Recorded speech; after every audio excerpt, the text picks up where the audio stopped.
Tonight, the workshop is about collage, and collage is one of my loves. I do lots of it. I absolutely love collage. And tonight's feature, what I'm going to feature tonight, is this book called Collage Du Jour. The author is Lucie, what is it? Duclos, Lucie Duclos. And y'all, this book is so much fun. So sometimes I feature a book, other times I just feature a subject, if we're doing watercolor mixing or whatever it happens to be. But I just got this book because I'm teaching a live collage workshop for our local art center here in Bradenton, Florida. That's on the West Coast near Tampa. And so I bought this book as one of my reference books to be able to show my students. And oh my gosh, y'all, I am so in love. This book is amazing if you love doing collage. This author just gave us so many ideas in here.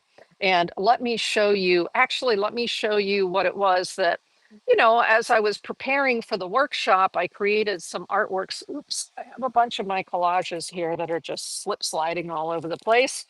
So the two artworks that I made for a warm up, right, to be able to show you kind of an idea of what she's teaching in the book. Oops, let me make sure these don't go slip sliding everywhere. There we go. Um, this one I called this one Flying High, but it's the concept of you don't have to fill your whole page with collage or paint. You can leave some white space. And then the drama of using a marker pen, or for me, I love to use India ink and my dip pens here because it gives you kind of a wonky look to your drawings, right? They're not perfect, and I like that. I like my artwork to be perfectly imperfect, right? So this is the simplicity of what it is that she was showing in one of her projects. And I'm like, oh, I am in love with that because I'm okay with leaving white space. And it takes sometimes a lot of experience to get to be okay with white space. But I was really happy with the way this one turned out. And then here's another one that it doesn't have a lot of white space. It has a lot going on in it. And it looks like this. So again, we've got collage papers. This is a collage paper that I painted. This is a collage paper that I painted. This is a collage paper that we made during, I think it was 2 weeks ago, we did the gel press monotype printing. So that's a past show that you can look at on YouTube under the live tab. It was gel press monotypes. And so that was one of the papers that we made during that session.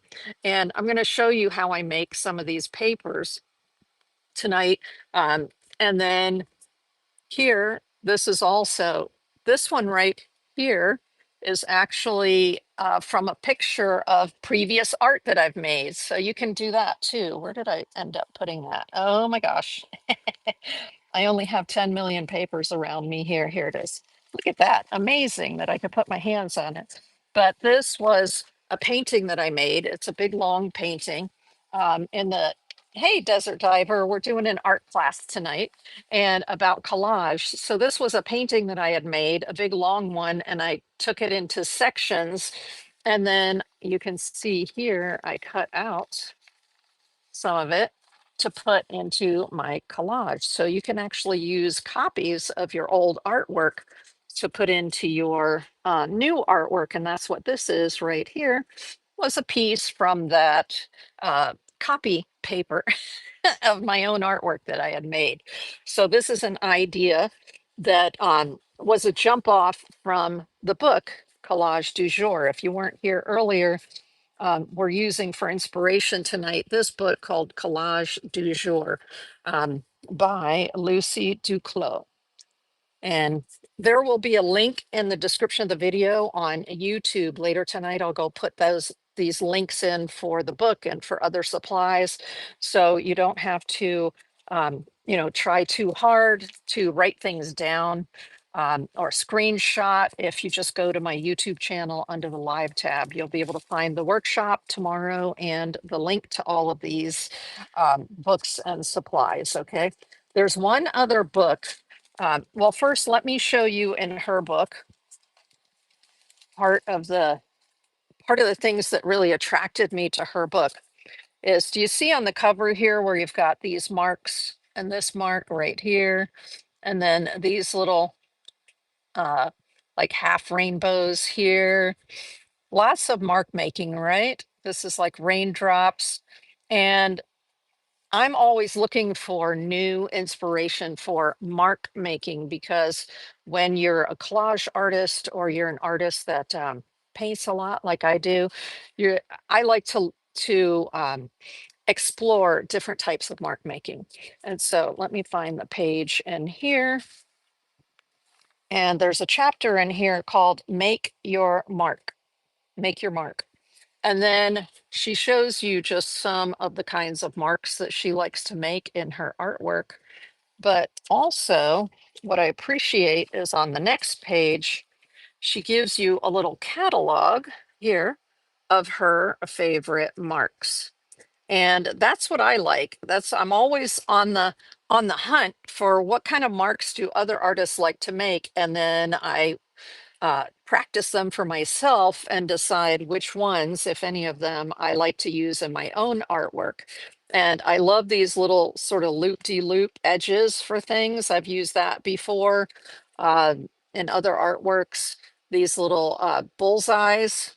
But one of my favorites here are these lines with the little dots on the end. I've done that a lot with some of my artworks. And so, especially if you're starting out, this is an incredible book because it has a sample of the marks right there for you. Now, there's a lot more in here than that. Uh, um, Here is an example. You see all of these are papers where the artist painted the background just a solid color and then went back in over top with an acrylic marker or a permanent marker of some sort. And then it's just pattern, pattern, pattern, pattern, pattern with all of these marks. And then that creates papers that you can tear up and use in your collages. Um, this is what I also like in her book is she features other artists. So this is Jennifer Wilkin Pennick right here, some of uh, that artist's work and a little blurb about them and their philosophy for their work. Now, there's another artist in here that she put in as a reference artist, and that is Jane Davies. And I have mentioned Jane Davies before, so this is some of Jane Davies' artwork right here and here. And I have actually, I'm taking a year-long workshop with Jane Davies for all of 2026. And so every month, except for I think August for summer vacation, we get prompts, and it's all having, the whole class is having to do with drawing and collage and drawing on top of collage. So I can't recommend Jane Davies enough. It's janedaviesstudios.com. So let me just hold that up there. If you want to take a picture, janedaviesstudios.com. And she's fabulous. And the great thing is, if like right now we're going month to month, she's putting out the videos for us. But after the year is over, anytime during the year, you can join that online class and then catch up at your leisure with the other January, February, March, April sessions, right? And if you bought it after the end of the year, you would have all the sessions available to you right away. So, Jane Davies, she's awesome. All right, let's see what else is in here. Now, this is something that I think a lot of people don't think about, and that is to take paper that is already printed on. So, for instance, I have a book here of poetry that I got at it was a library book sale, and it was 25 cents. and it's super old and it was already tattered and pages were already falling out. But artists can repurpose stuff like this and turn it into beautiful art. And so you can see where I've torn pages out of here. And what she shows in the book is you don't have to use it just as the page like this. You can paint and mark make right on top of those pages. So here's an example in the book of adding different lines you see there, like that's right over top of a book page, an old book page. Or you can use old music. So on Whatnot, there's another seller named Salmon's Girl, SALMONS underscore girl, GIRL, and she sells ephemera, incredible ephemera. And the last time I bought some stuff from her, she knows I love the music ephemera, and so she just threw in as a free gift some old, see, they're falling apart, old music pages like this. And so you can do the same thing on these old, tattered, falling apart music pages. And that's actually what I used here. You see where it says the swallows and all the music. So that's what I was using, was this beautiful tattered music that Salmon's Girl sent me with my last order. Thank you, Salmon's Girl. I don't think she's on here yet tonight, but she might pop into the show a little bit later. But so that lines and stripes, you can use watercolor, you can use ink. There's just so many things that you can do. You can do wonky lines. Oops. Wonky lines like this just by hand, or you can use a ruler if you prefer to have straighter lines, maybe with more even separation. I just go for it. Okay, let me see what. Now, this is the project that I thought that we would do tonight, which is, she calls it a mid-century bouquet. So mid-century bouquet.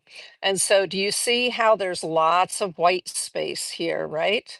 And she just did a simple collage and then did a drawing over top of the collage and incorporated the drawing into the concept of the collage, right? Now, in this particular project, she had a great tip. And so there are tips sprinkled throughout the book. One of the tips was, if you're uncomfortable just drawing directly onto the surface with the here with the vase, right?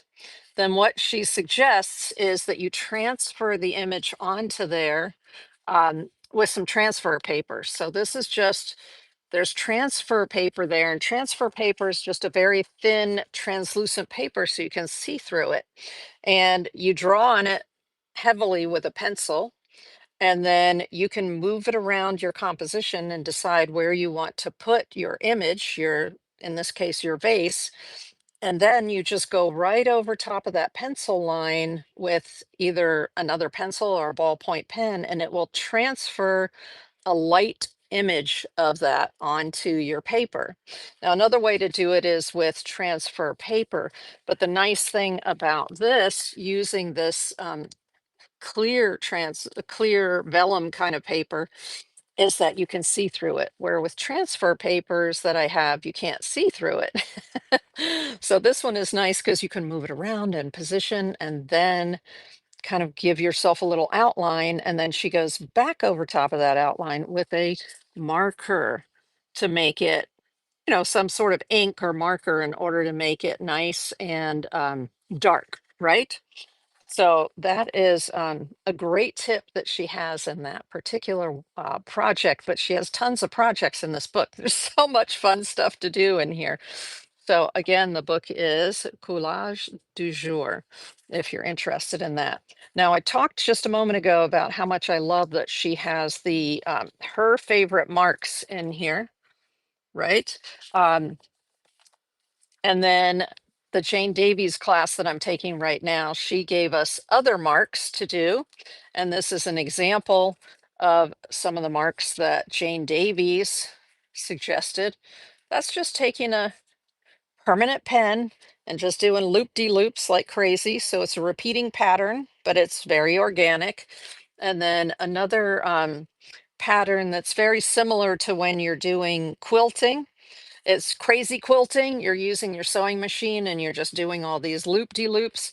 And so that's another one that Jane Davies likes to use that kind of design as well. And that's just on a piece of rice paper right there. So we've got our funny little loop-de-loops. So those are some of the types of designs that were given to me by Jane Davies. And then another book that I really like is called, what is it? Abstract Watercolor. And this is Kate Rebecca Leach. Again, I'll have a link to this book in the description of the video. So this is taking watercolors and abstracting them. Um, so it's not the collage that we're going to do tonight, but in this book, she gives you lots of different designs. So this is a design sampler that I created from the different designs that I like already, and a lot of the designs that were inside this book, Abstract Watercolor.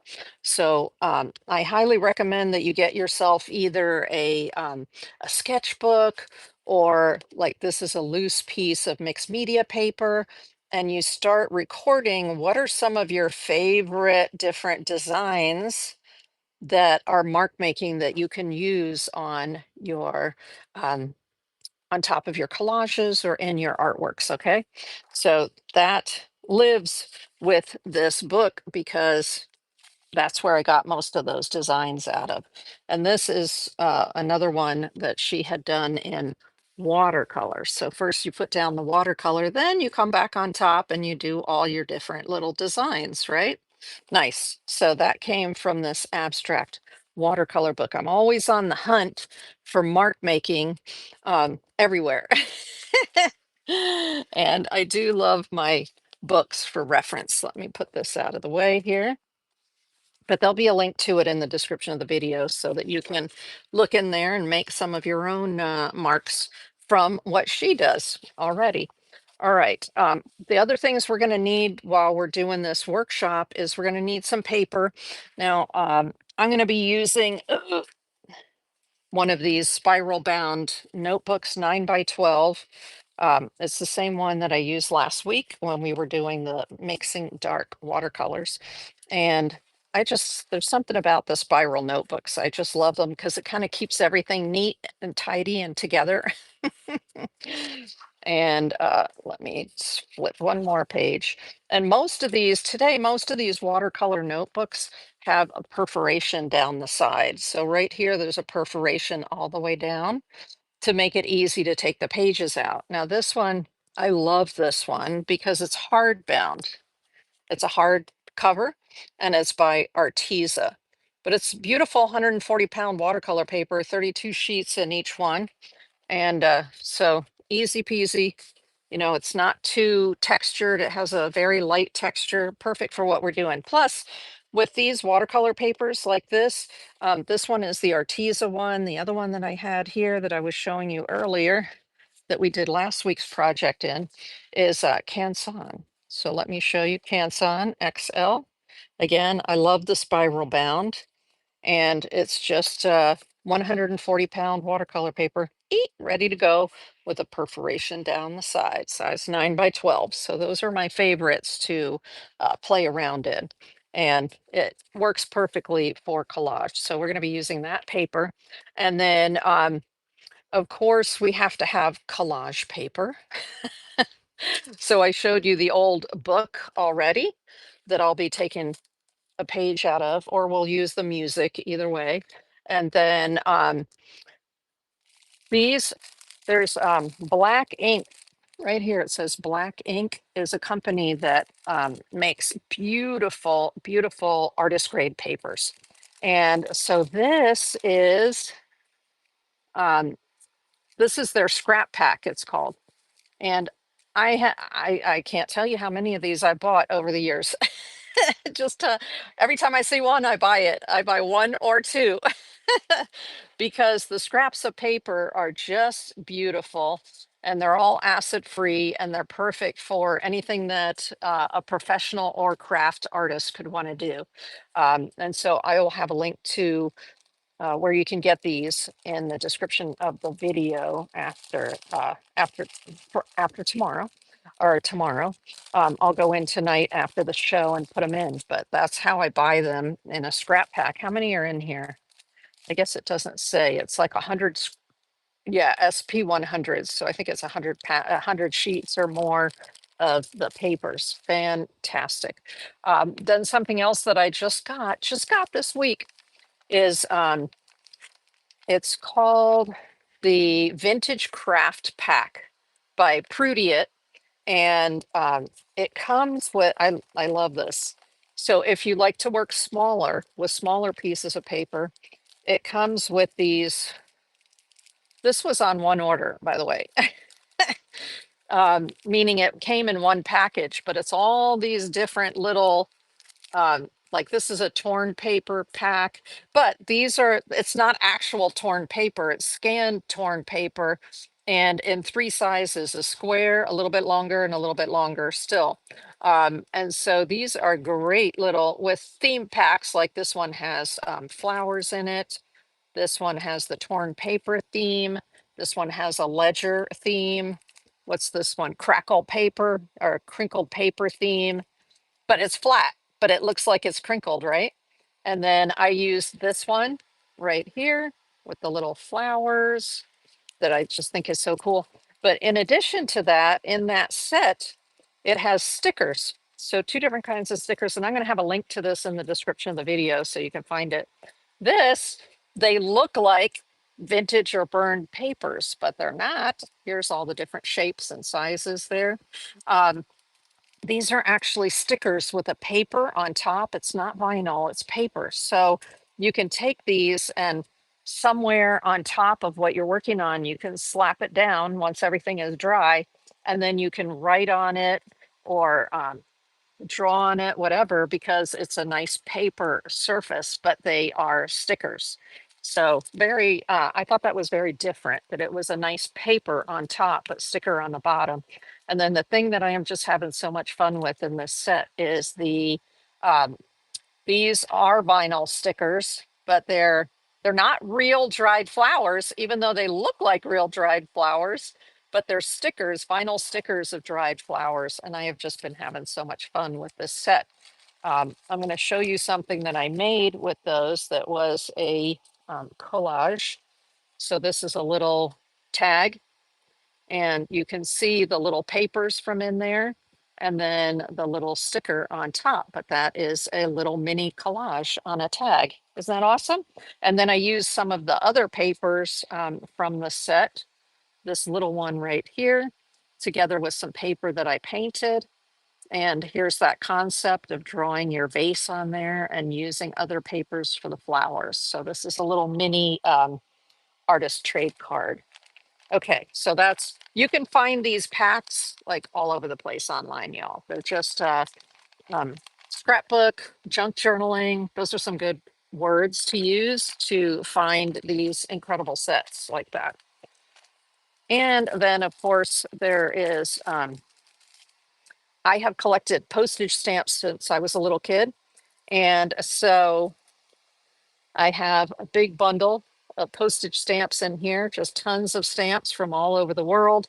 People send me stamps for gifts because they know that I love them. Those are cool. Thank you, Thrifty Druid. Hey, welcome in. Hello, hello.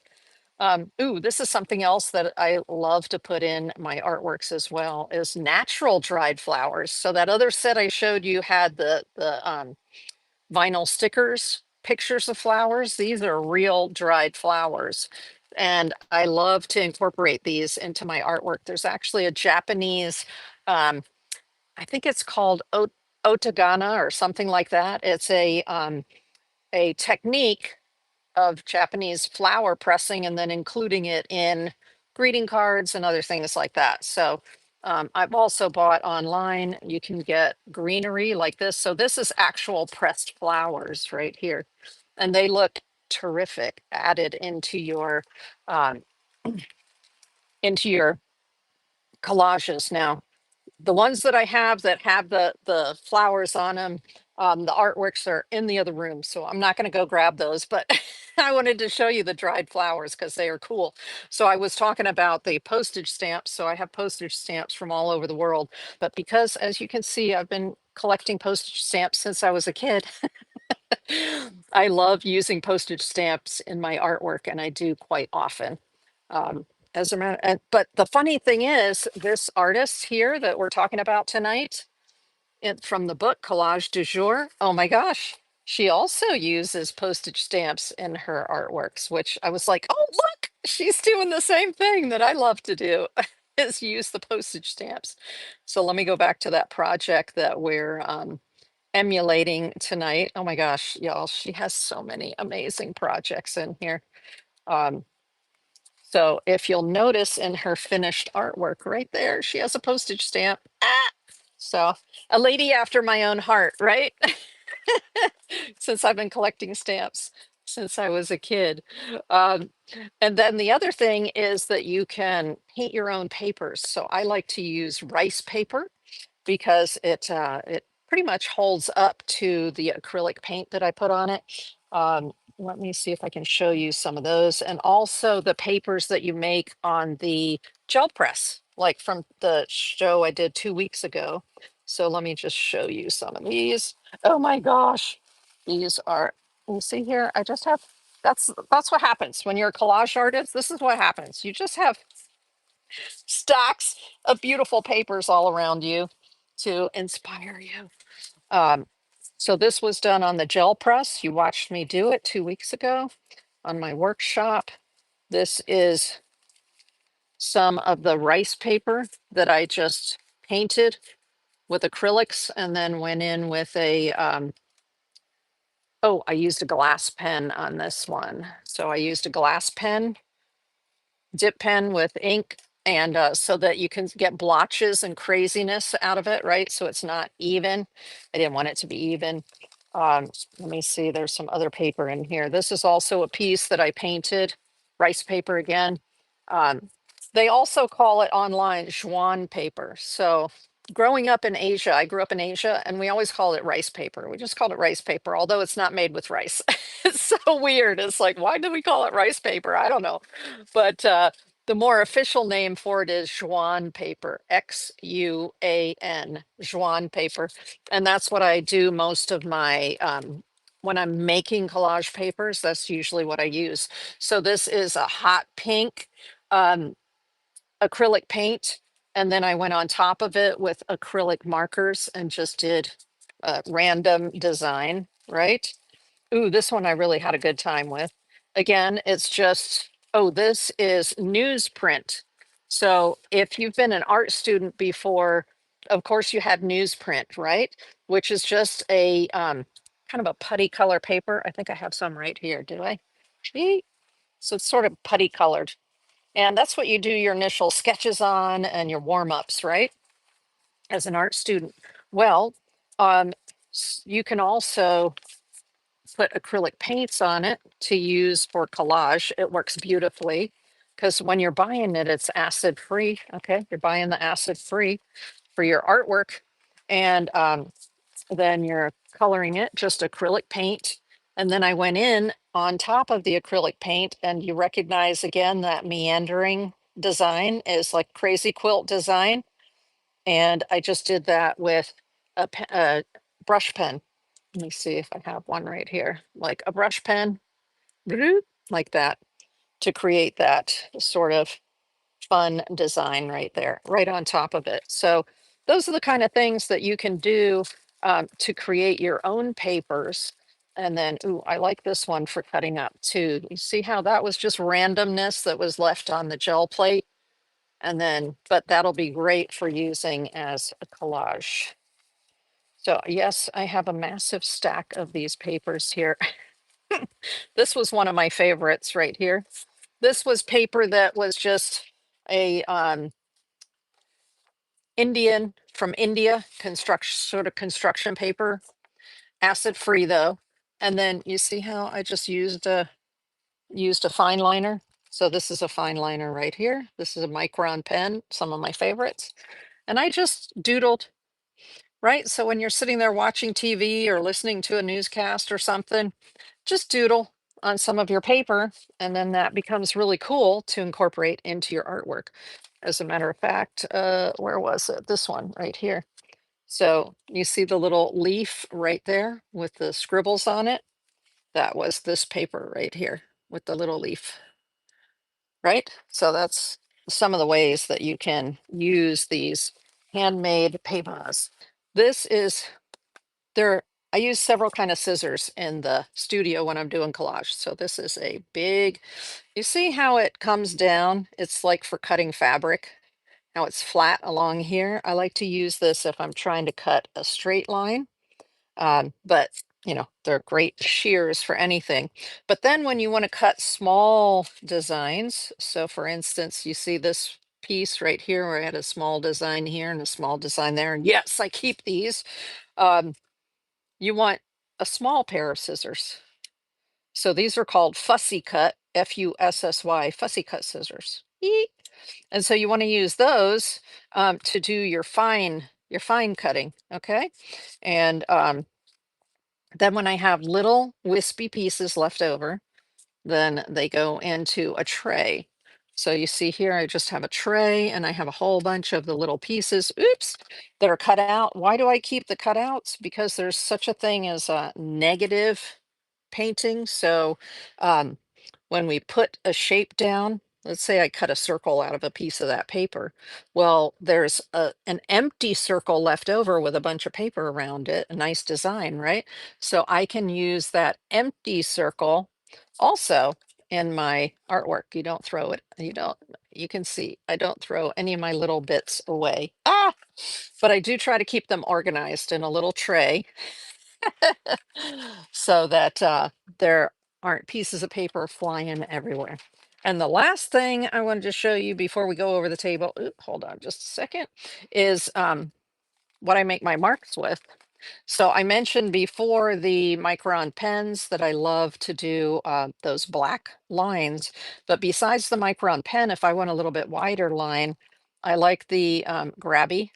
So this is a Grabby um, acrylic pen, acrylic marker, and there's the tip size right there. So it gives me a little bit bigger line that I'm getting with my microns, and it's permanent when it's dry. It's acrylic paint. And the cool thing is it comes in the black and it comes in the white. So if you're working on a dark surface, you can use the white and it works great. Awesome. Actually, I like this better than the Posca. A lot of people swear by the Posca, but I actually prefer the Grabby. I think it comes out more white. Isn't that what we want in a white pen? We want it to be more white. And then besides the Micron pens here from Sakura for those fine lines, so it's called a fine liner, you've got the Winsor and Newton fine liners. So they tell you what the size are on the top here, right there. But the cool thing about the Winsor and Newton fine liners is they come in different colors. So you see the blue here and the brown here. These are great. These are amazing. Last time I was in Blick, they were having these on sale. And so I was like, ooh, I'll take two of each size and each color. Oh, because they're amazing.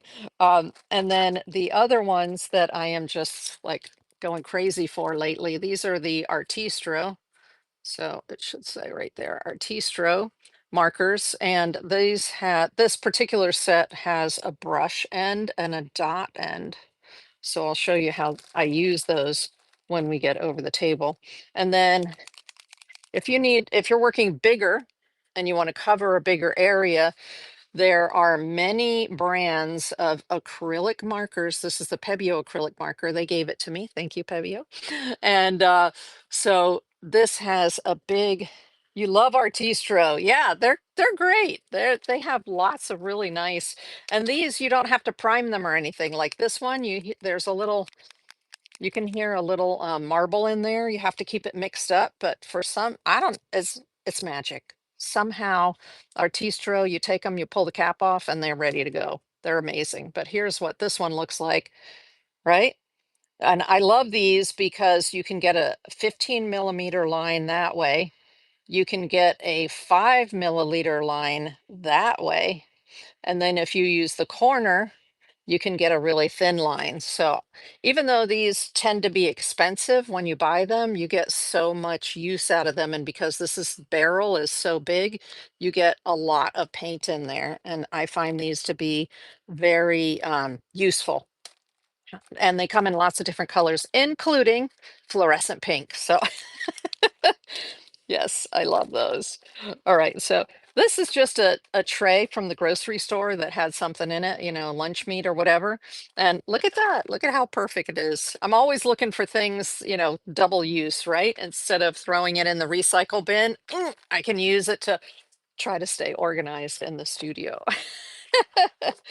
Now, I did mention before that I like to do lines with a dip pen like this. Now, the cool thing about dip pens is that if this tip gets, it's called a nib, N-I-B, nib. Once it gets pretty worn out, you just literally pull it out of here. Let's see, this one's been in here a long time. So you just pull it out of here like this, and you can buy new ones. Yeet. And they have a size on them. This is a C5. So this one, I don't know if you can see it or not, but right there, there's a size right on it, C5. C is these are by Speedball, and the the C means that it's flat on top because some of them are rounded on top. There are different shapes on the tops of these. And let me go ahead and see if I can put this back in there. This is my favorite one, the C5. And this is my favorite holder. So you can get all different holders for your nibs, but I like this one because it has this is a vintage one. With these, it's a dip pen, so you need to have ink to dip it in. And I like to use, this is India ink. This is the Pebeo brand. Again, they gave it to me. See, they gave me an apron. Thank you, Pebeo. I appreciate them so much. And this comes in this size and a bigger size, depending on how much you use. I have both sizes because I use a lot of it. Um, and it is a permanent ink when it's dry. And that's what I did both of these with. So I use the dip pen and I use the India ink, and that's what I did my drawings with on my artworks. In order to put your papers that we were talking about down onto your paper surface, because we're going to need a substrate. You can use wood, you can use all kinds of things to collage onto. Some people I know they'll collage, and some people may call it or know of it as decoupage, but there's a little bit of a difference. Generally, decoupage is decorative items. And so let's say you have a tray and you decoupage pretty papers onto the base of the tray, or you have a little birdhouse and you decoupage paper onto the birdhouse, and you're using decoupage medium for that. Um, what are some decoupage mediums? What's the name of the company? I might see you put it in the chat over here, but Mod Podge, right? Mod Podge is one that you can use, which is a kind of glue. Now, when I'm doing my collages on paper, I like to use acrylic mediums to do my collages. Some people also just use a glue stick. They'll grab a glue stick and glue that paper down. And I think if you're experimenting, glue sticks are great because they're quick and they're pretty clean. Dry, right? Um, so if you're just experimenting with shape and form and that kind of thing, glue sticks can be great in your journal. But if you're going to do artwork that you would consider finished artwork and then you're going to sell it, you want to use an archival um, glue that's going to stay. So what I use is a gel medium, an acrylic gel medium. So there are a couple of brands that I use. This is the Liquitex gel medium, and plus gel mediums come in matte or gloss. So this is a matte gel. See, I wrote it on the top there, matte gel by Liquitex. This is their professional. So it says Liquitex Professional right there. Um, so this is acid free and it's archival and it'll last a long time without yellowing. That's the key, is if you're using a professional grade, you're not going to have yellowing over time. And especially if you want to sell your art, that's important, right? So this is a little bit thicker. Here, right there. See, it's pretty thick, right? Um, then there's the Pebeo Studio acrylics. They gave me these. Thank you, Pebeo. There are three that I have here from Pebeo. So I'm going to show you the differences. So this is gel medium and this is gel medium. It's just this is in a pot and this is in a tube, right? They're both acrylic gel medium. Now you see how it looks white? It's white when it's wet and it is clear when it's dry. So you can pick up any gel medium or matte medium or gloss medium. If it's an acrylic medium, it's going to go on white, but it's going to dry clear. Okay. Um, and this is the matte version. And then this is Pebeo's gloss version. So why would I want to use matte versus gloss? It depends on the kind of paper that I'm gluing down. If the paper has, say, gold in it and it's shimmery and I want to keep the shimmer, then I will use a gloss gel to glue it down with. If it's a paper like my old postage stamps that has a matte finish on top, I may not want to put a gloss over top of that. I may want to try to keep that matte sheen. So then I would use the matte gel in order to glue those down. So there's a reason for having, but you can see I use the matte more often than I use the gloss, but I do have both. I have the matte and the gloss.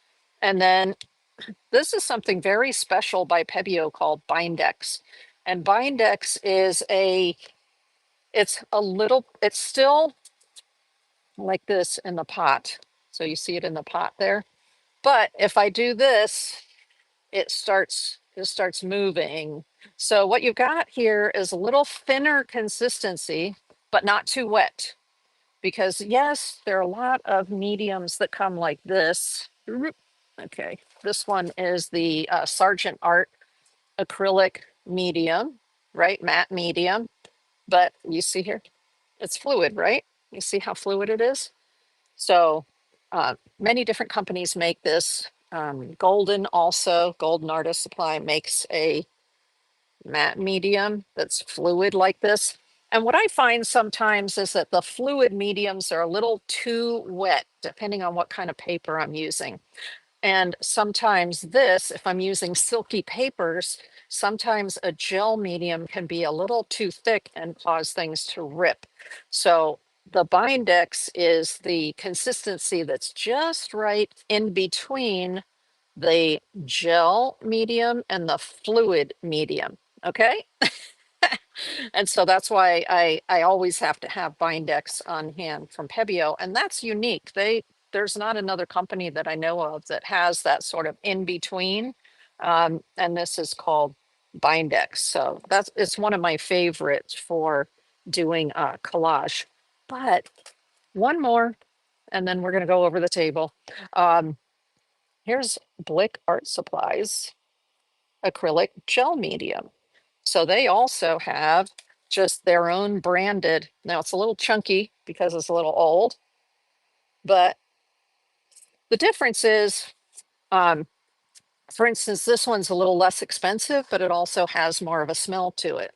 And the Liquitex and the Golden are your professional levels, and they don't have a smell to them. So it just depends on their formulas and how they blend in, because these paints, these acrylics, in general, they have a smell, but they have to work at the formula in order to dampen or eliminate the smell. So yeah, a gel medium. I've opened a gel medium before and been like, woo, because it smelled like ammonia, because that's part of what they put in it.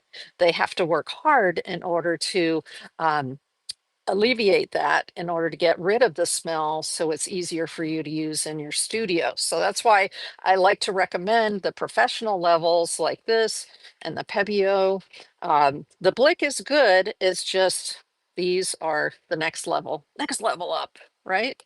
So that is probably more than you ever wanted to know about gel mediums, right? Or acrylic mediums.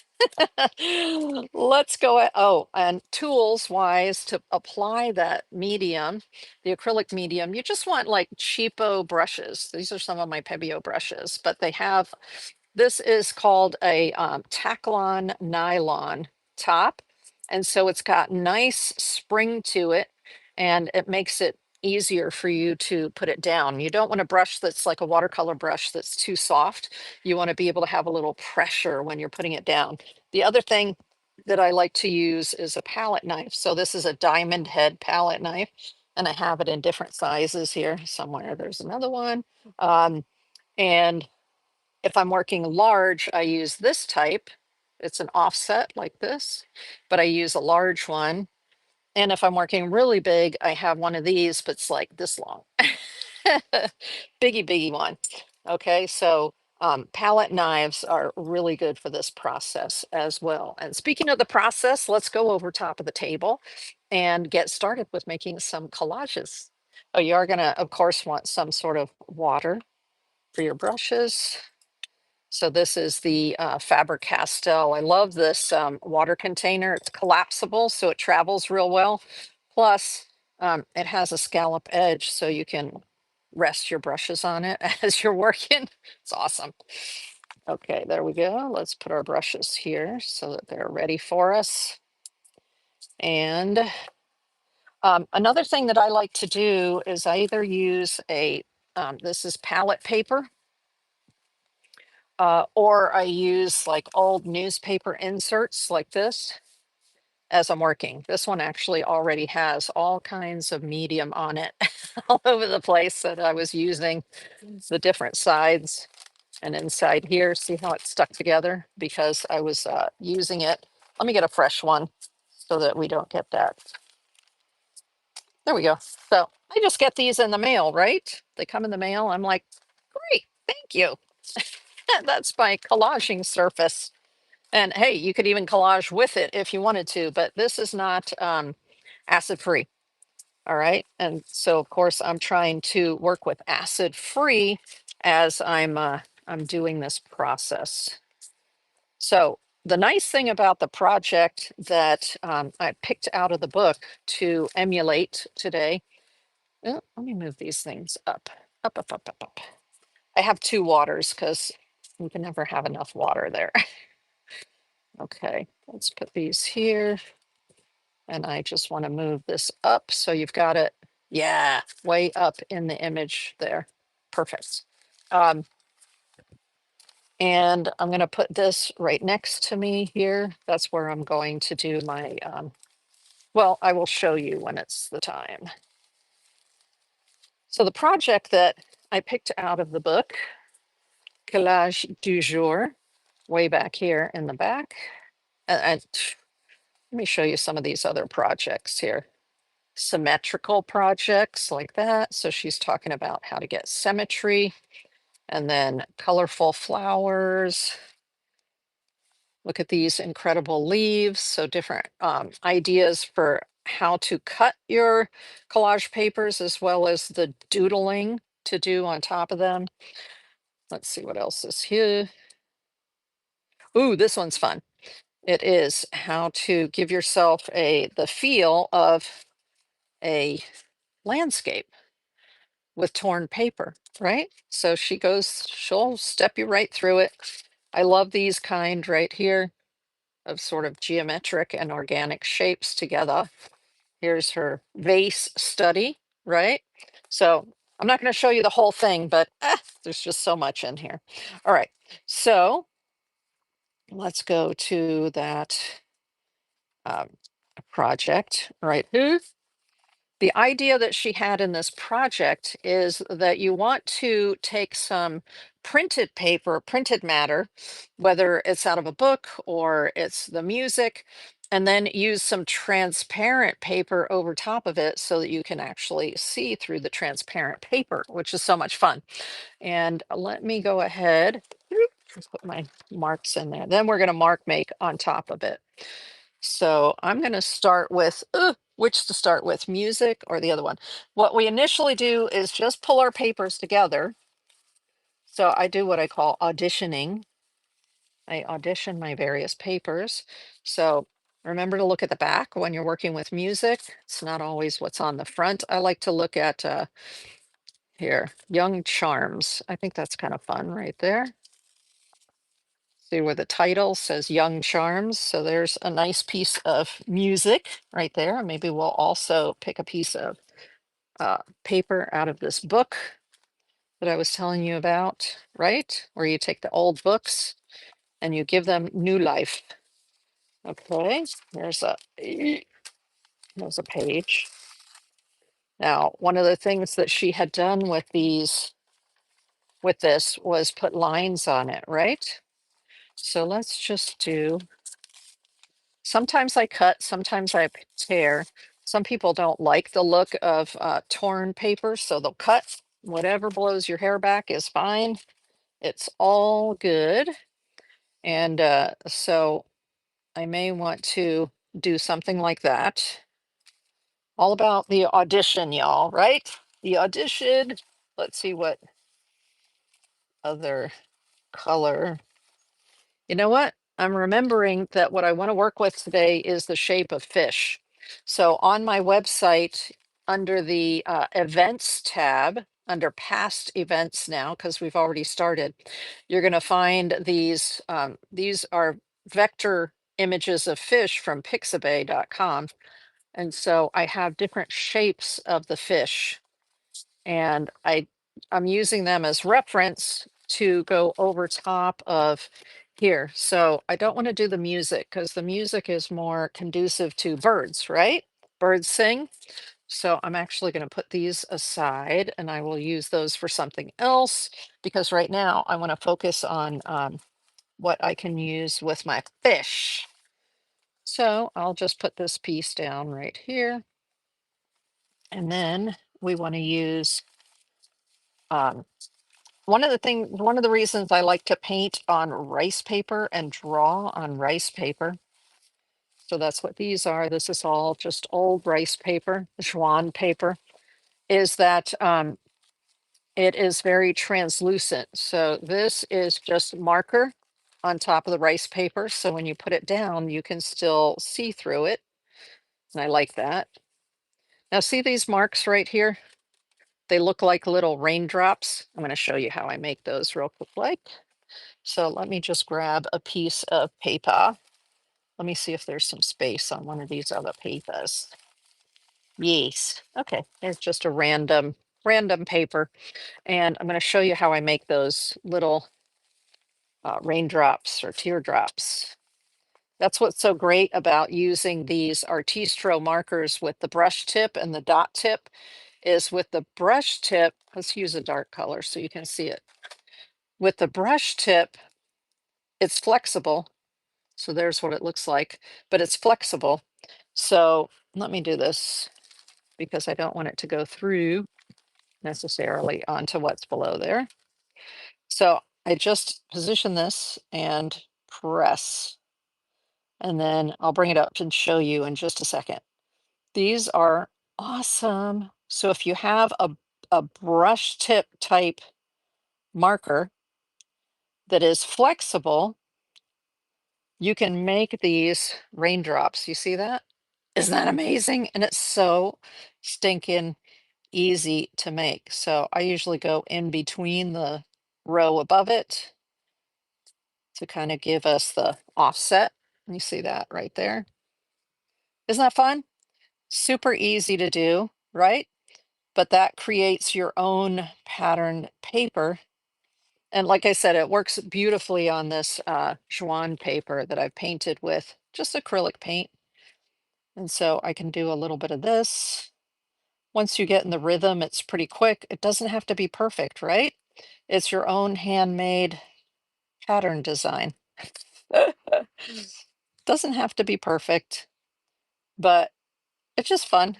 And then that gives me a little bit of a design that I can use on my artwork, right?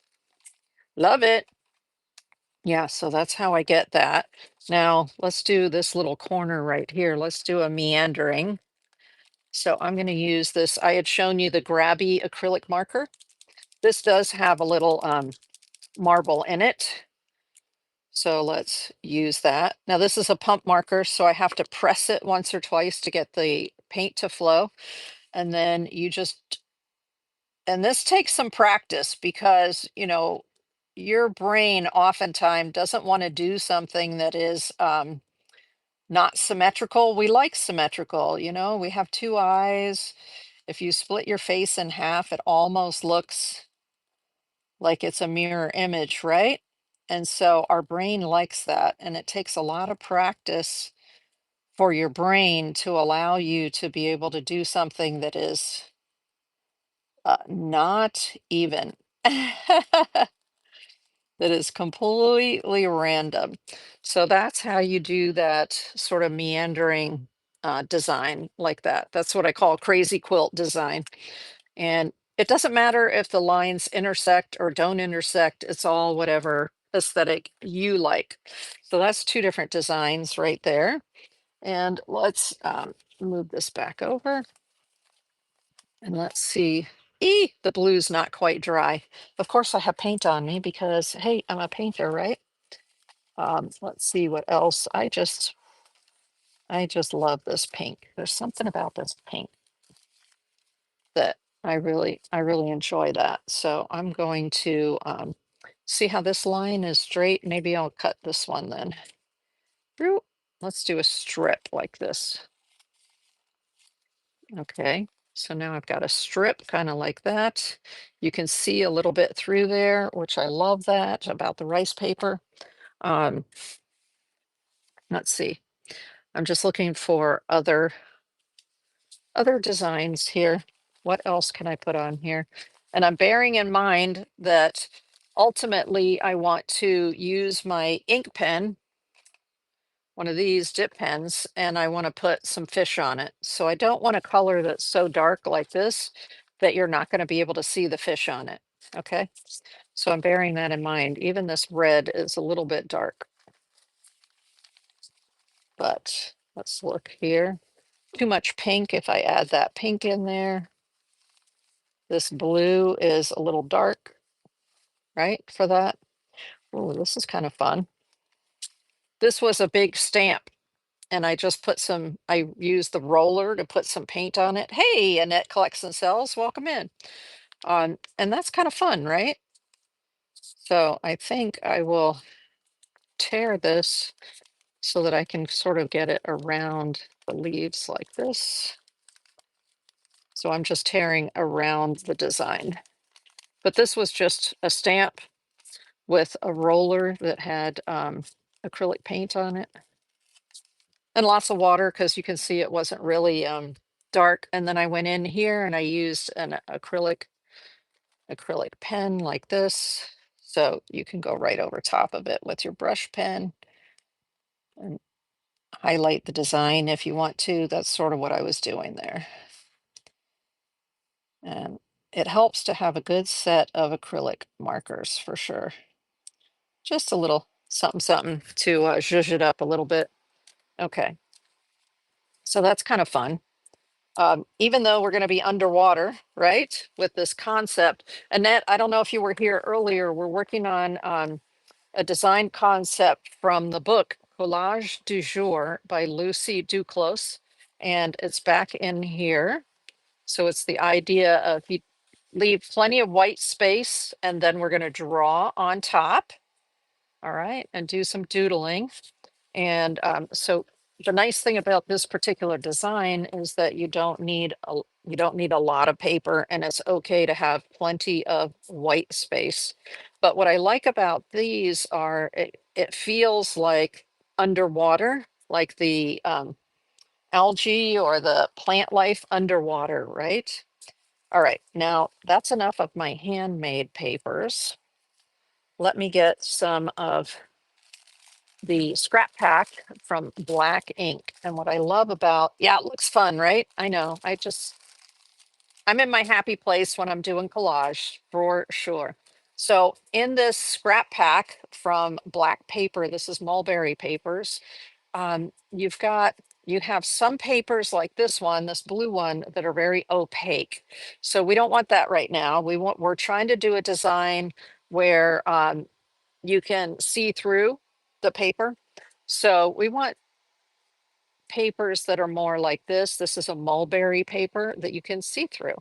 So if I were to put this right here, you can still see the you can still see underneath it. Okay, and then we want another piece for down here somewhere. So I'm just flipping. Ooh, there's a nice looking yellow one that you can sort of see through like that. Something like that, maybe. Interesting. Okay. Okay, that might be it. I don't know. Let's see. I love these that are in here. Can you see the little lines through there? Ah, come back. That's my air conditioner grabbing it. Oh, okay. So these are awesome. You see the little lines and holes in it? I love using these because they have the holes in them. The only thing is if I'm going to draw back over top of those, they're not easy to draw back over top of. But you know what? Why don't we just do it and then I'll show you. Okay, so there we go. That gives us a background that we're then going to draw over top of, right? So let me just take this. I'm going to take these. And what I like about this one, this white holy one right here, is that you see the blue underneath there. When I put this on there, you're still going to be able to see the blue through it, which I think is really cool. Okay, so that's what I call auditioning my various papers. And now let's glue them down. Okay, okay. So this is where you're going to use either a palette pad like this, or I like to just use the inserts like this from the newspaper.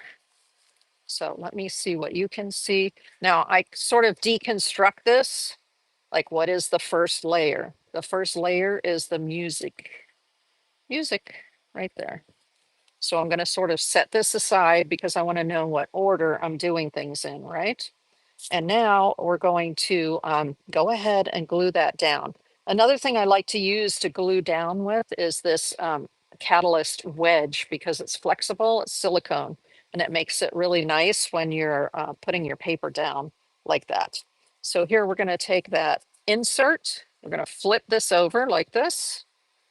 We're taking this newspaper insert, and this is where, this is a big piece, so I'm going to use a bigger spatula or palette knife. And I'm working on matte paper, so I'm going to use this matte gel. And watch this trick, y'all. I just squeeze it right out onto my palette knife like that. There's less waste, right? I mean, most of the time I just squeeze a bunch of it onto the paper here. But yeah, I do this. Put it right on the back of the palette knife.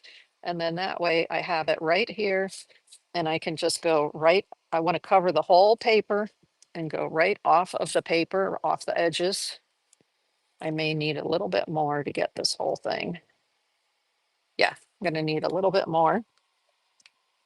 So that's what I do if I'm working on big pieces. I just put it straight onto the palette knife like that. But I'm working on this like throwaway paper, right? Easy. Love that. And that way you can get all the way out to the edges, make sure everything is nice and juicy before you put it down. Okay, and then with the palette knife, I'll just lift up the paper like this. And oops, not there. Here's our paper right here. Dink. Nice. Again with the palette knife. Most of the time I use a palette knife when I do collage. Okay. A lot of other people like their brushes, which is fine. You can use your brush, but I just find when I use the palette knife, I tend to be able to get it flatter when I do that. Okay. Now, also, um, sometimes, depending on what else I'm putting on top of here, it's okay to put the gel medium right on top of there as well. But right now, I'm not doing that. I'm going to take the next piece from my stash here, and that would be the pink one. So the pink one goes next. So you're working from the bottom up.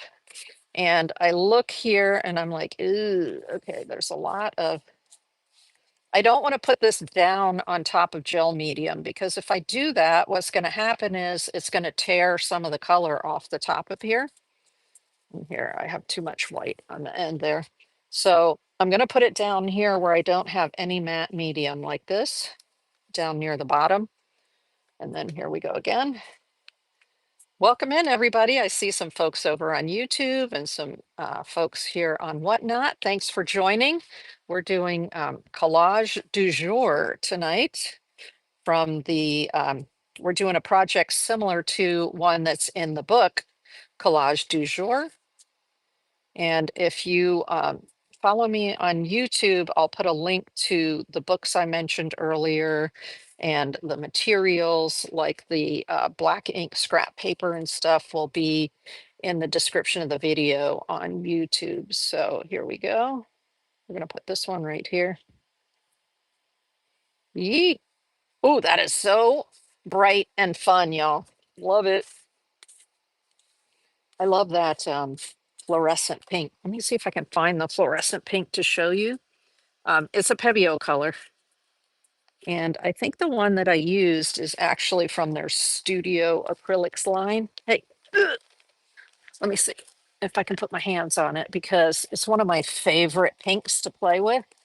Come on now. Oh, there you are. Yes. Fluorescent pink.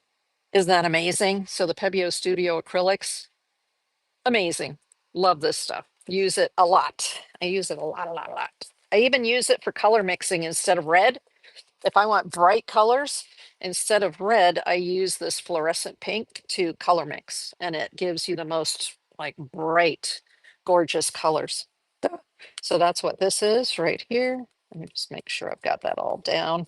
Fabulous.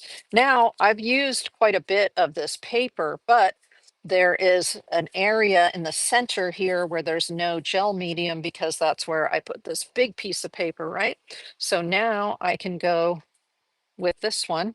I'm flipping it over to see which side. I'm going to use that side for the bottom there.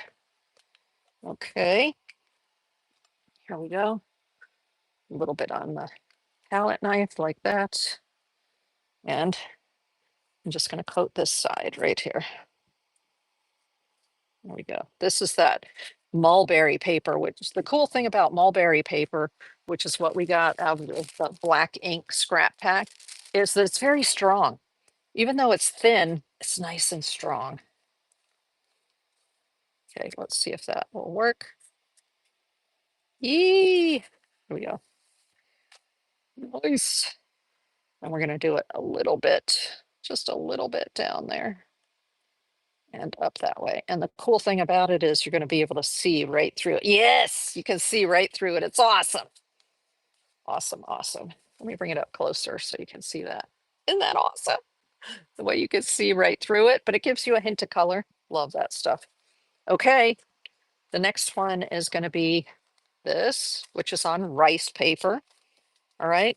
Now this has too much gel medium on it. What'll happen is if I put this down and I put the gel on the back, it may rip when I pick it up because there's stickiness over here. So now what I do is I just take it and I turn it inside out like this. There we go. And now I've got a new fresh side to use right here, right? Okay, let's get some. If you weren't here earlier, I'm using right now the Pebeo Studio Acrylics matte gel medium in a tube, but the other one that I use quite a bit. Okay, where did it go? It was right here. Oh, where did you go?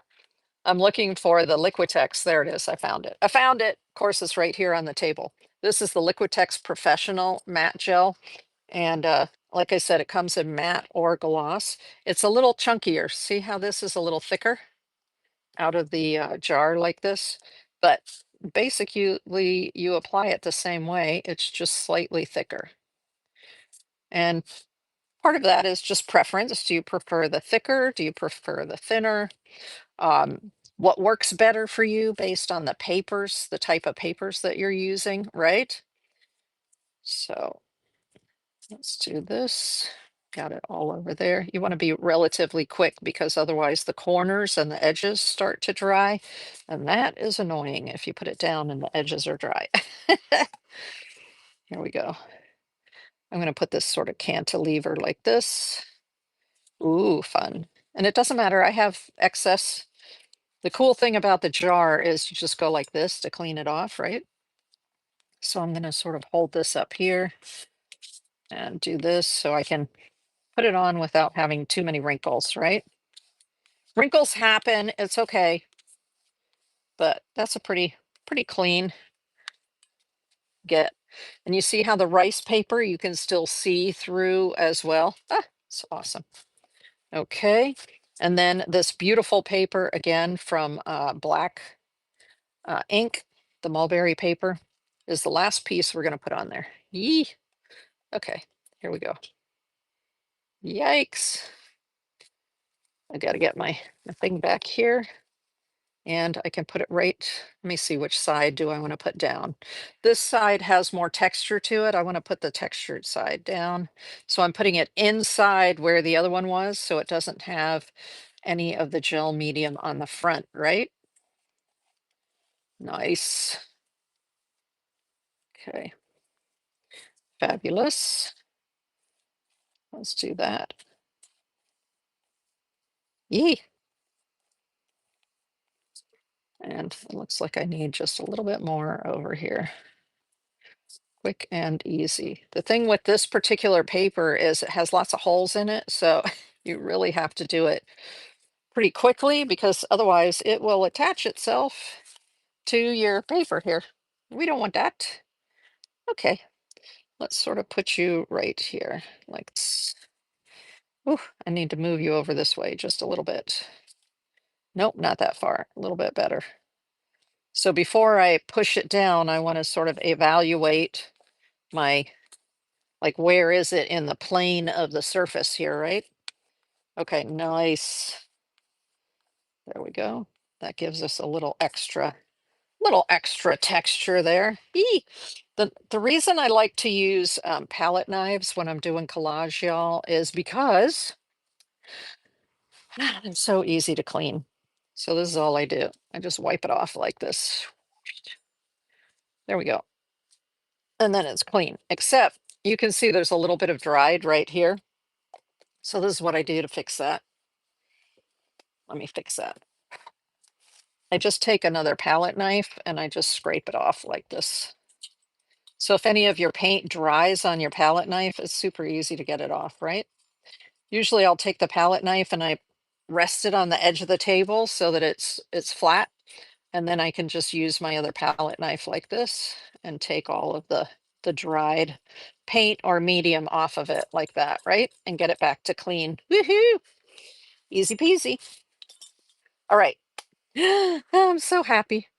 So happy right now. Now, the nice thing is with these acrylic mediums, you can use a heat tool on it. So I'm not going to get too close to it, but somewhat close like this. And so this is really, I have one piece of opaque and then I have a bunch of translucent or transparent papers, right? I love that layered effect like that. Okay, good. That gets me started anyway. If you move along like I'm going to do right now, when you make your own papers using a gel plate, do you just use regular printer paper? Hey, Devin, thanks for your question. I use printer paper. Let me show you. I think I have one here that is made with printer paper. Bloop. Come on, printer paper.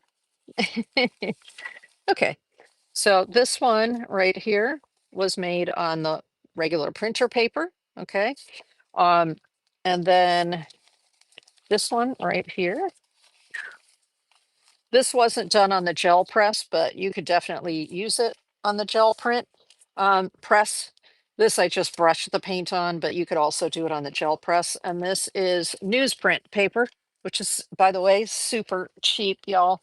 It's like 15 bucks for 500 pages. So it's similar in price to the printer paper. So but this has an interesting sort of putty color to it, the newsprint. So that's kind of fun and can help complement what you're putting on top of it. And then the other thing that I use is Juan paper, which is a type of rice paper. Ah, I'm trying to put away the newsprint. Let me find some Juan paper I have right here. Yee. So I use Juan paper. That's in this case, you see where it says Hanshi? I don't know if you can see that. Hanshi, Hanshi paper. This happens to be by Yasutomo, and it's what you use when you're practicing calligraphy. And this paper is awesome for painting with your acrylics or doing with gel print. Okay, um, because it takes it's it's thin, but it's strong enough, especially for mark making. It's awesome. What? Handing? No, Hanshi. Here. Let me see if you can see that. Right there. Hanshi, Hanshi paper. And there are many different companies that make it. But the cool thing is it's normally sold in packs of 100 or packs of 50, very reasonably, and it is used for uh, calligraphy practice. So it's nice and thin. And let me show you something that I've done on that because I have lots of that. Hold on. Come on, Hanshi paper. Show me. Show me, show me, show me. Here you go. This is a piece. These are a couple of pieces here. So this one I just stamped all over it. Oh, you know what? No, that's deli paper. Sorry, that's deli paper. I use deli paper too. This is a piece of Hanshi paper with Sumier ink. And so I just make marks all over it. And then that becomes a nice bold black and white, but you can use any color. And I also use this for, I was saying the gel press, but I also use it for just putting acrylic paint on. The only thing you have to be careful of with the Hanshi. Oh, hey, Devin, nice. I've been waiting to try my gel plate inspired by you. Devin, did you see my gel press workshop 2 weekends ago, 2 Sundays ago? If not, it's on my YouTube channel. And if you don't have my YouTube channel, here you go. It's Tristina Dietz Elms Artist. I'll leave that there so you can take a picture of it if you want to.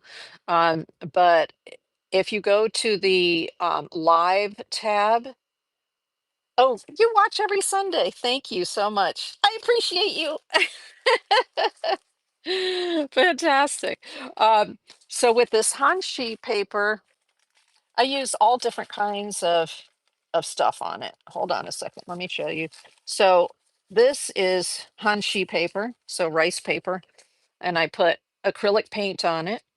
And the thing you have to watch out for is if you use Hanshi paper, like this is Hanshi paper right here, the rice paper that I stamped with a stamp, but I had rolled over some acrylic paint, put it on the stamp, and then put it down onto the rice paper. But I like that you can see a little bit through it. Do you see right here where you can still see through it? It's translucent, not transparent, but very nice.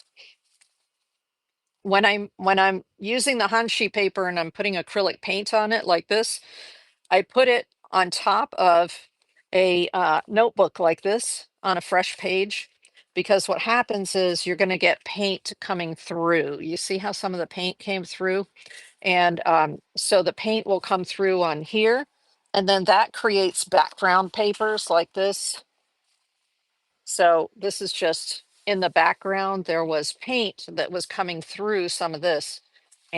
And then I just used my roller, and whenever I have leftover paint, I put it on there. So this is the beginning of something interesting, right? like that. So yes, that's one of my secret weapons. Now you know, is the rice paper. I could just do all of my collage papers on rice paper, but that's okay. Here's some of the other mark making. Hold on, come here, you. Eek. I'm trying to pull it out without everything falling, which is not working very well. Things are falling. Okay, here we go.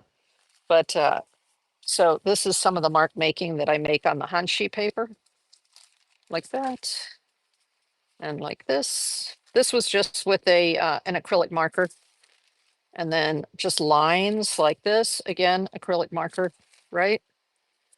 This is very cool. I've used this in some of my collages, and it looks great. And it's just, you know, vertical and horizontal lines, and then a curve one way and a curve the other way. But it's very architectural looking. That's really cool. And then just lines going in one direction and the other. And you can see this is a piece of very old 1960s Hanshi paper that I inherited from my parents when they passed away. And I had no idea that they had it. And I had two rolls of it. And what's really cool about it, what I love about it, besides the fact it came from them, is that it has brown spots foxing on it. And I think so it's aged. And I love that. Isn't that fun? Yee. So yeah, there you go. More than you wanted to know about Hanshi paper and how you can mark make on it. But that's good. Well, this is drying as we're talking, right? So this is the last piece I put on, so it's a little wetter than the rest of it. All right. So my concept for this one is to draw some fish on here. And in the book, she does the vase with some flowers. But I already did a vase with flowers, and so I wanted to do something different. And I love fish shapes. If you weren't here earlier, these are the two that I did in prep for the workshop. So there's a vase, which is similar to the project that she had in there. Yee! With a little bit more. I went a little crazy, right? But that's the concept for that particular project. And then using a similar technique, the same technique there. This is another one where I left a bunch of white space, right? Like that. I have some transparent paper. I have paper I made, some stamps. This was from the gel press um, and some of the music. And then I'm like, oh, music, the swallows. Okay, I'm going to draw some birds in flight, right? So that pulls it together, and it doesn't have to be complicated.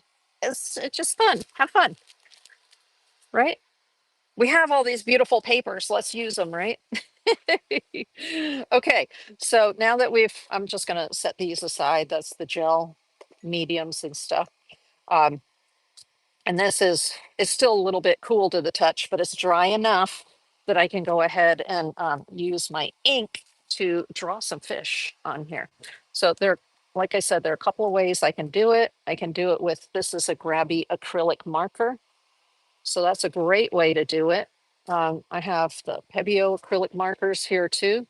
So this is the Pebeo big honkin' acrylic. This is the smaller acrylic. So it has a smaller top to it like that, right? But these are the ones that have the ball inside, and you have to shake them just like the gravy is also has a ball inside. You have to shake it to get the acrylic going. The nice thing about markers like this is all those colors that comes in. So see this blue one right here, beautiful. Of course, my favorite is this one, the fluorescent pink that kind of matches the paint here, right? um, yeah, they come in all different colors. So, but I wanted to show you the dip pen because, anybody can take a marker and draw, but I want to do it with the dip pen because the dip pen is very unpredictable. And I love that about it. It's very organic. So I'm going to I actually use this same paper, the Sunday insert to, as a blotter for my ink. Okay. So yes, you do need some sort of blotter. So let me turn this around because I've got an area here where I don't have any gel medium, and I'm going to use it as a blotter. So let's, where did I put it? I need my Pebeo. You can use Sumie ink. So this, for instance, is the Yasutomo Sumi ink, or you can use what I was showing you earlier, the Pebeo India ink, which I'm looking for right now. I know it didn't disappear on me. It's here somewhere. Okay, where did you go? Pebeo ink that was just right here. Okay, there it is. It's hiding back behind my water. So there is the India ink.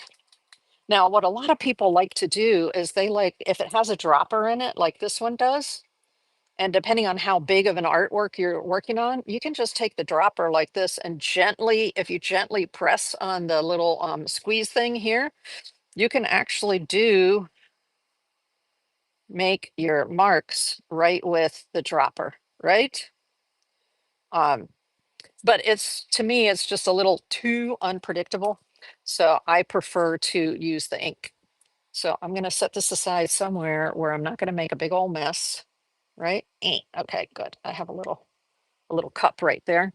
And so you can either go right out of the pot. The reason that I have the 45 milliliter size, the small size bottle, and the big bottle of India ink from Pebeo, but you can get it from many different companies. I decant the big one into here so that as I'm working, I hold this in my hand. The other thing that I do if I have other inks, this is what I was using last night. So I just have these little tiny bottles and that has ink in it. You want something that's small enough you can, of course, I'm getting black ink on me already. Small enough that you can hold it in your hand, but big enough that you can get this part of your dip pen into the ink so that you can refill the tip. Okay. But I'm going to set this little one aside over here. Ooh, you know what? I'm going to get a little sip of water because I've been talking for a long time. So on my website, under the, and also on YouTube in the community posts, but on my website, under events, past events, you can find, these are Pixabay fish images. So these are vectors that I took off of Pixabay with different shapes of fish, okay? Because I wanted to have a reference and say, oh, which fish do I want to put on here, right? There's a nice koi fish here, clownfish, goldfish, right? So these are available to you, these sheets. You can find them on my website. And when I write the article later on in the week, probably next Friday or Saturday, then I'll have these also in the article so that you can reference them. But these all came from pixabay.com. There it is, pixabay.com. And you just put in, you have a choice. You can do photographs or you can do vectors. It's called VECTORS. So if you're just looking for a general shape, just go for vectors. It's much better than trying to print photographs. All right. And because normally they have a clear background. So you're not printing a whole bunch of ink out when all you're doing is looking for reference, right? And so those are in there for you. Now this is open. So I don't want to dip the whole thing in there because otherwise I'm going to have ink everywhere. I want to try to, these have a reservoir. So let me see if I can show you. So if it opens up here and it has a little reservoir and that's where you want the ink to go in, okay? So I'm going to put this on an angle so I can see the ink in there. That's why I usually use the small container because it's even easier to see the ink and you don't go too far up. But you see there, I actually need to go a little bit farther. There we go. To what I call fill the reservoir. And now I'm getting the excess off by just rubbing the side on there. And then you want to blot it. So back in the day when all people had were dip pens, you could get what are called blotters, right? And so I just use a little piece of newspaper or something, and you need to get the ink started. Sometimes when you start to ink too, a big blob comes down, and that's why you want to use some sort of blotter to get the ink flowing. Okay. So which fish are we going to do? Which one? Which one? Which one? I think I want to start with one going this way. See, so I'm looking here. I like the trout. The trout is kind of cool, right? There's the dolphin. Oh my gosh, so many choices, y'all. So many choices. I think I'll do the trout. Something like that, right? General fish shape. So let's see, is the ink flowing? No, because I've been chitter chattering. So I'm going to have to dip it again and blot it. There we go. I'm going to move this over here so that, okay. So this is, you want this relatively dry. And we're going to use this now to draw the trout. The trout. And you know what? I'm going on with ink. So this is it. If you want to practice, practice off of the page here. Okay, so this is just, it comes this way, and then it sort of comes down like this. And then it comes like this. The eye is right here. Now I'm using the C5, I think it was. Hey, Eden Light Gems, welcome in, welcome in. Thanks for popping in. I'm showing, doing a nice collage and then drawing on top of the collage tonight for an art workshop. But there are plenty of finished artworks in the bin. And there are also some items in the auction that if you want to ask me to run them when we're done with the workshop, I'll be happy to. So this was the dip pen, and I've got the eye here. The thing with this particular dip pen, because of the shape of um, the nib that I'm using, it is kind of, it gives me bolder lines, which, you know what, I'm okay with that. I'm okay with having bolder lines. Ooh, there's a fish face. Okay, we're almost there. It's not exactly like the picture that I have there, but you know why? Because I'm an artist and I don't have to do it exactly like that. So then we have a fin right here, sort of comes up, and I need a little more ink. So I'm dipping back into my ink pot. But before I go onto my surface, what am I going to do? I'm just going to blot it so I don't get too much coming out. And then now I can bring this down like this. And I want to bring it up like this. And then we're going to bring it out. So we've got the tail comes in here. Nice. And see, the line is not perfect. And that's fine. That's what I want. The reason I'm using a dip pen is because I don't need to have a perfect line. I have that, perfectly imperfect feel to it. Okay, so here I'm putting a little bit of that. I'm going to do a little bit of the lines of the fin like this. And you may have to turn your paper around depending on how your nib works. And now we need to have a fin on the top, which is right about here, like this. And then it kind of comes up and around like this. Now I see right now I'm on top of a textured paper. So it's kind of skipping, but that's okay. That is a-okay. There we go. We've got a fin here and another fin. Sorry if you can't see that, it's a little bit low. And then another fin right here. Sort of like this. Okay. So you probably recognize it as a fish. But remember, I did it with, oh, thanks for sharing the show. I appreciate it over on Whatnot. I'm using a pen. So there is no coming back, y'all. This is just the way it is. I'm going to do one more little gill if I can get some more ink out of there. Yep, right there. And then I actually want to put a little bit of, now I can do a little more design together with the dip pen. Ooh, there's a little hair on there. Okay, let's get that off of there. Or I can wait and let this dry and do more design with the colored acrylic markers, right? But let me just, I just want to sort of add a little bit of line work here on the belly. Okay.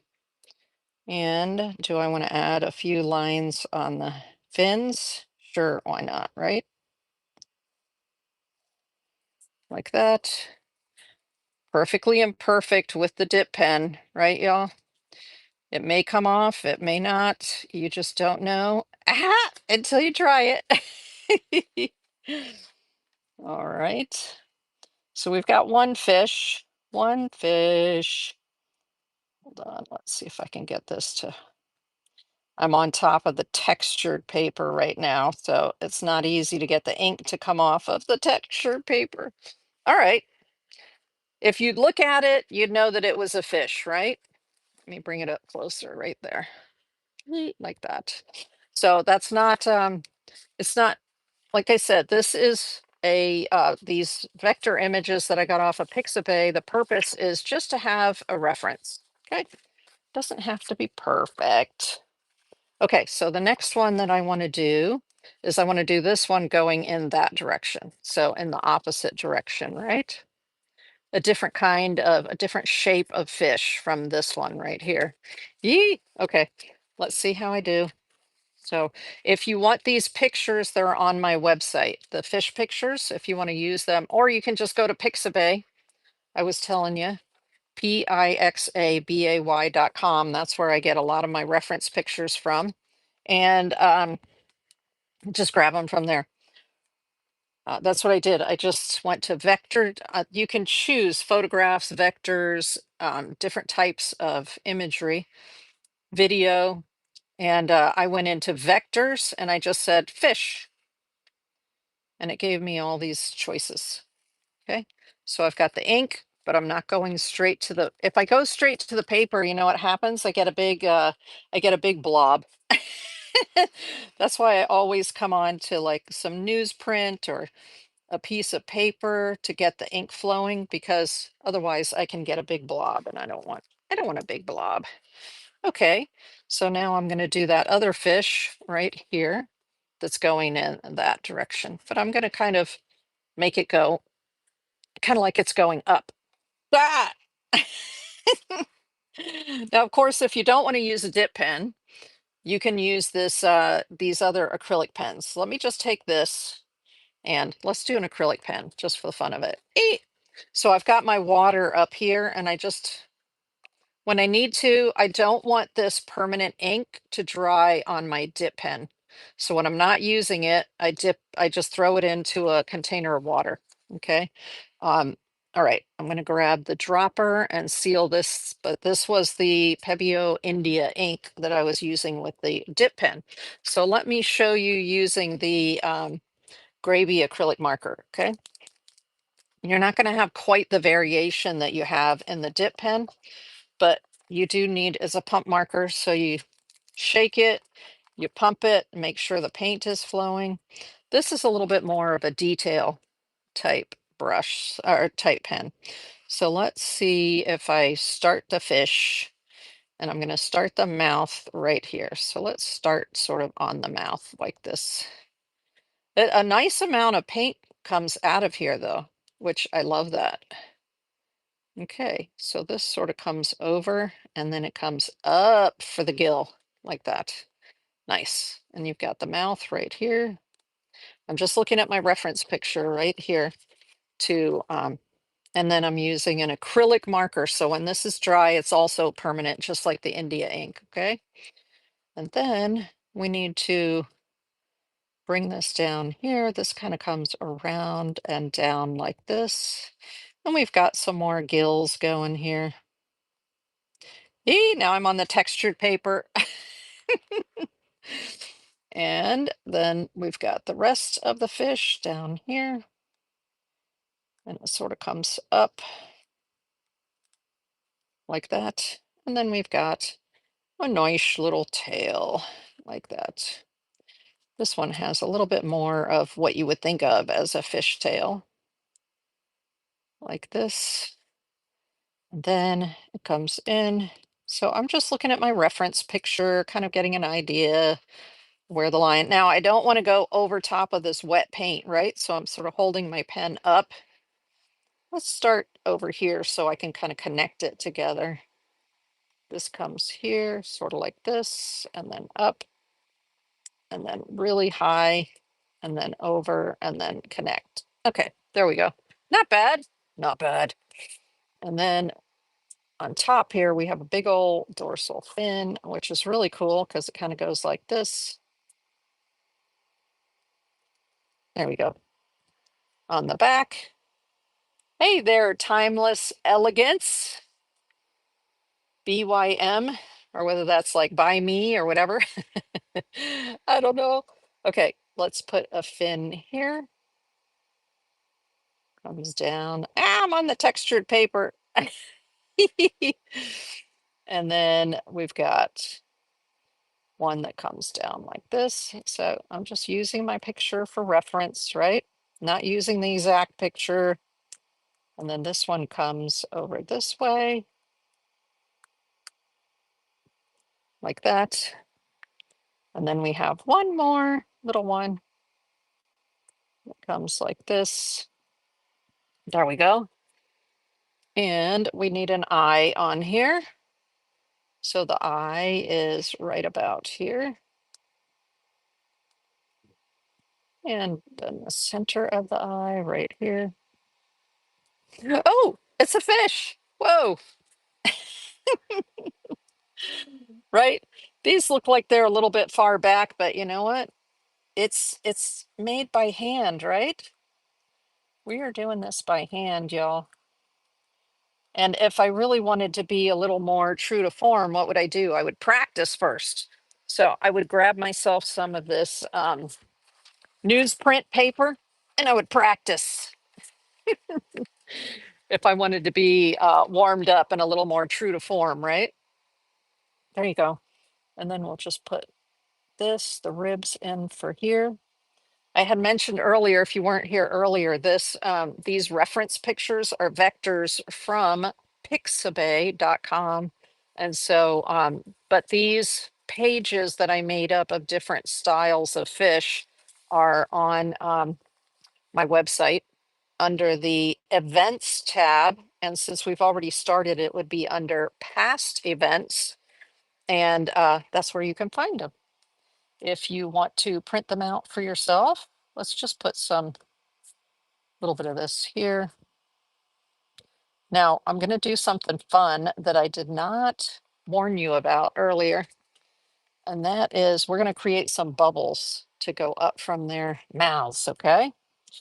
That's one reason why I selected fish, because I thought, oh, that's going to be fun. Ah, now I'm getting ink on me, which is normal. I normally have ink all over me. I'm going to move this out of the way that we were using as our blotter. Okay. And then, so I'm just, this is, if you weren't here earlier, this is the Grabby or Graby acrylic marker. And it comes in black and white. Well, it probably comes in lots of other colors, but these are the ones that I like to work with. Okay, so you can see when you're using the marker to make your marks that you have a little more, control. So this fish compared to this fish, right? This one's more scratchy and this one's a little more flowy for the lines. But I wanted to show you both ways that you can add marks onto your surface there. Okay, so now we're going to add some bubbles to them before we start drawing on there. And in order to make the bubbles, I'm going to use, we can cut some, but I like to use a hole punch. So let's get some colors. Ooh, I love this orange. This orange is awesome. So I'll just, ooh, This is the rice paper and it doesn't want to do it. Okay, that's all right. That's all right, because I have my fussy cut scissors here that I showed you earlier. So I've got all of these random little pieces of paper. So let's cut ourselves some bubbles. So these, we can just finish cutting them off like this. If you have a harder paper, you can use that to make these little dots. Actually, what I showed you earlier, this set from um, Prudiat, there's some really cute papers in there. So let's find something that might have some interesting colors in it. But because this is a solid paper, so it makes it a little bit easier to punch out. The rice paper is a little lighter. Let's see. So what else do we have in here? These are the from what they call their vintage craft paper line. Ooh, okay.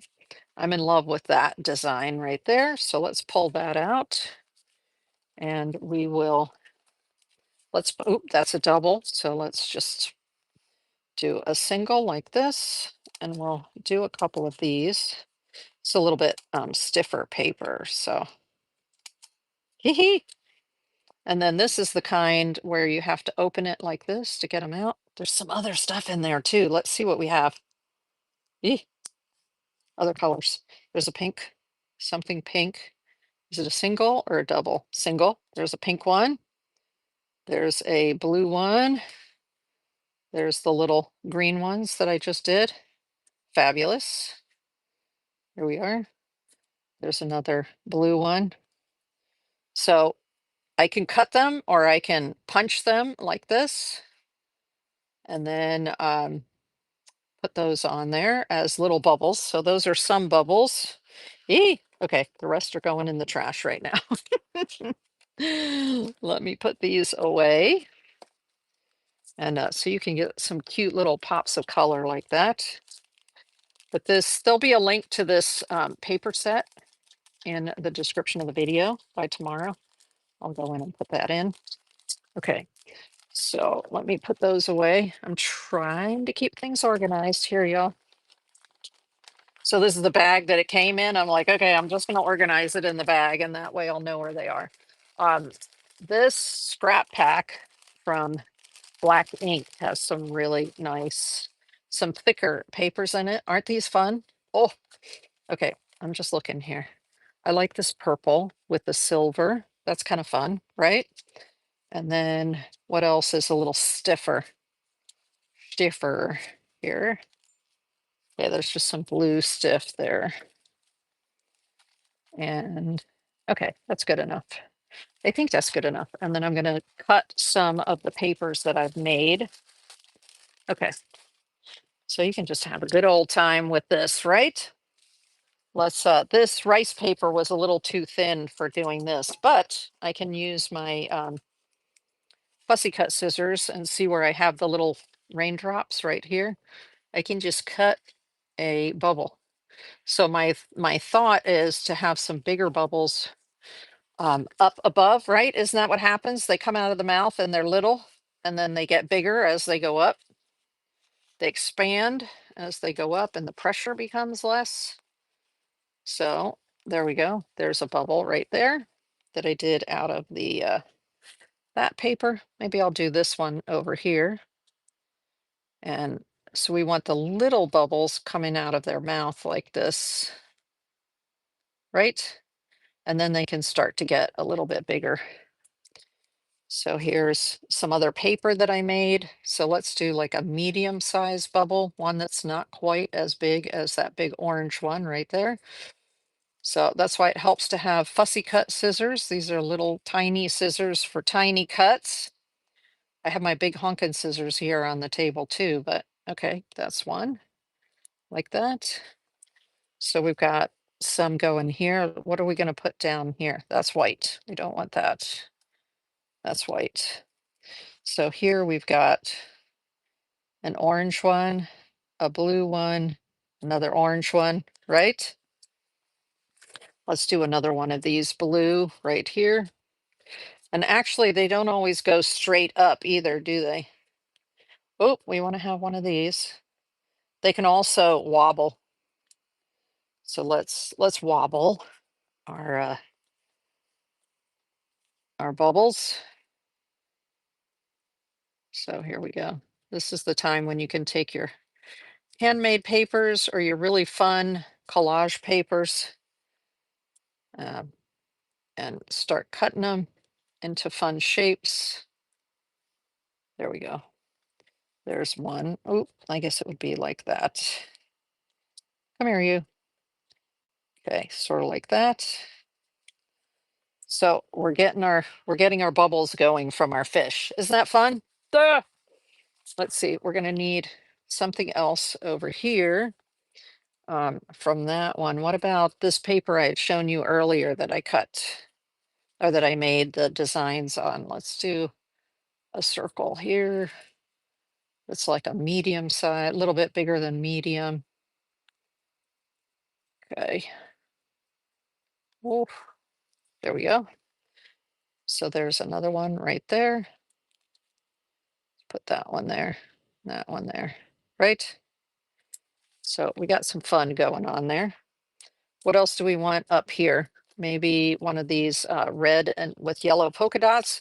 So the dots I had told you, let me show you.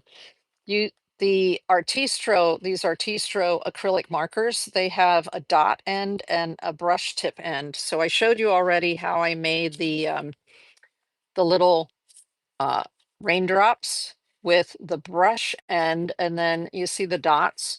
Super easy to make dots with this end. So let me find a piece of paper here, and I'll put some other dots on here. What other color? What's another color that you'll be able to see? What if I use a green one like this? So I'm going to use the dot tip. Ooh, and this is all that I do.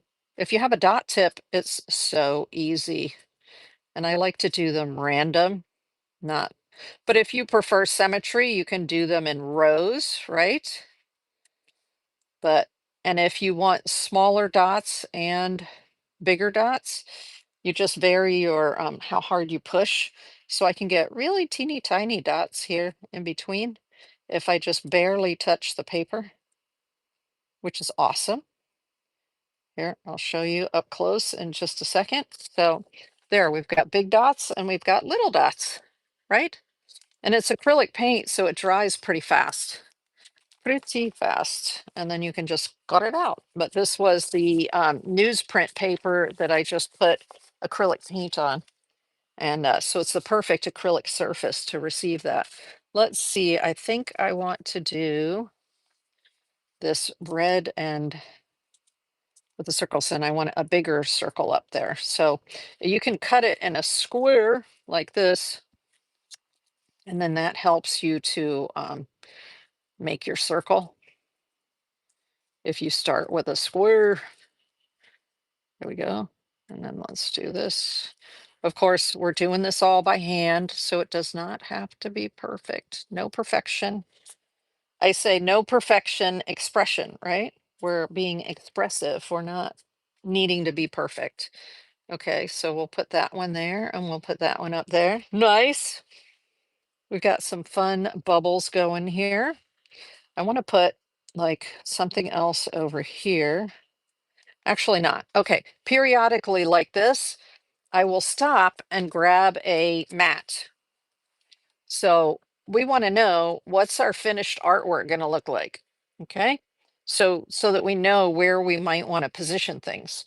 So at this point, I need a mat.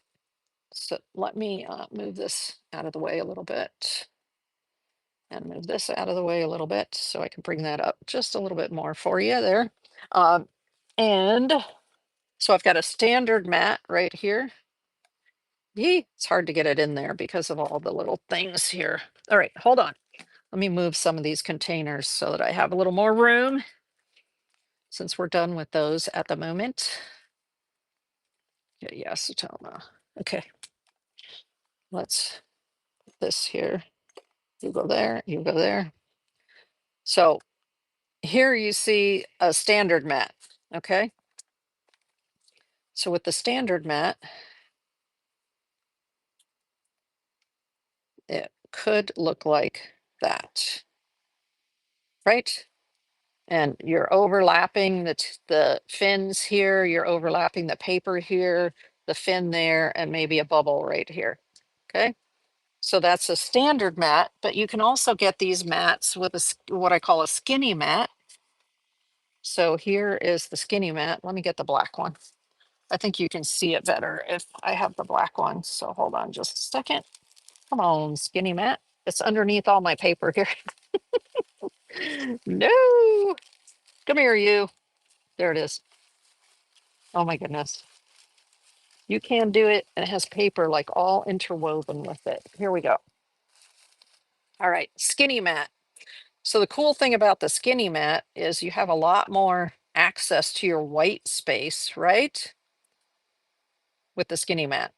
So then if you're going to use the skinny mat, you're like, huh, okay, I might not want to put something right here um, because it's almost going off the edge right there, right? If I want to kind of keep my composition more toward the middle.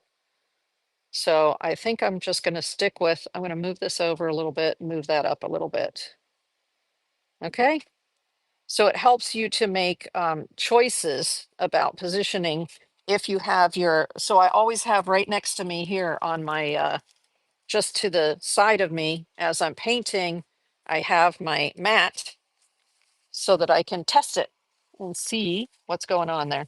Okay, hold on just a minute then. I think I wanted to do one of these, but where would I put it? Maybe I'll put it up here somewhere. No, because then it'll be too heavy over here and not heavy enough over here. But we're still going to draw on here. I just want to get these little bubbles down, and then we'll look at doing some mark making. Okay, so scissors were on this side, tray was on this side. I got to put them together, right? Remember to put them together. Keep them together. Oh, you know what I'm saying? I want to do something. Okay, where did you go? There it is, the gravy. I want to do something with the eye here. So similar to what I did with the eye right there. So I'm going to bring a little bit more of the black in there. Just give the eye a little more expression there, right? Okay, let's get these glued down. So let me grab this, grab back onto here, right? Like I said, I could use a palette paper or, you know, this just came for free in the mail. So I like to use this to put the gel medium on those. Let me move this over just a little bit so that this can be in frame. Of course, I have all kinds of stuff over here on my table that you can't see that's just off, just off in there, so you can't see them. Let's move that back up there. Nice. Okay. So let's use a brush so you can see what I do when I use a brush for the doing the gluing those down. So I just find this is a white Taklon, so it's a white nylon.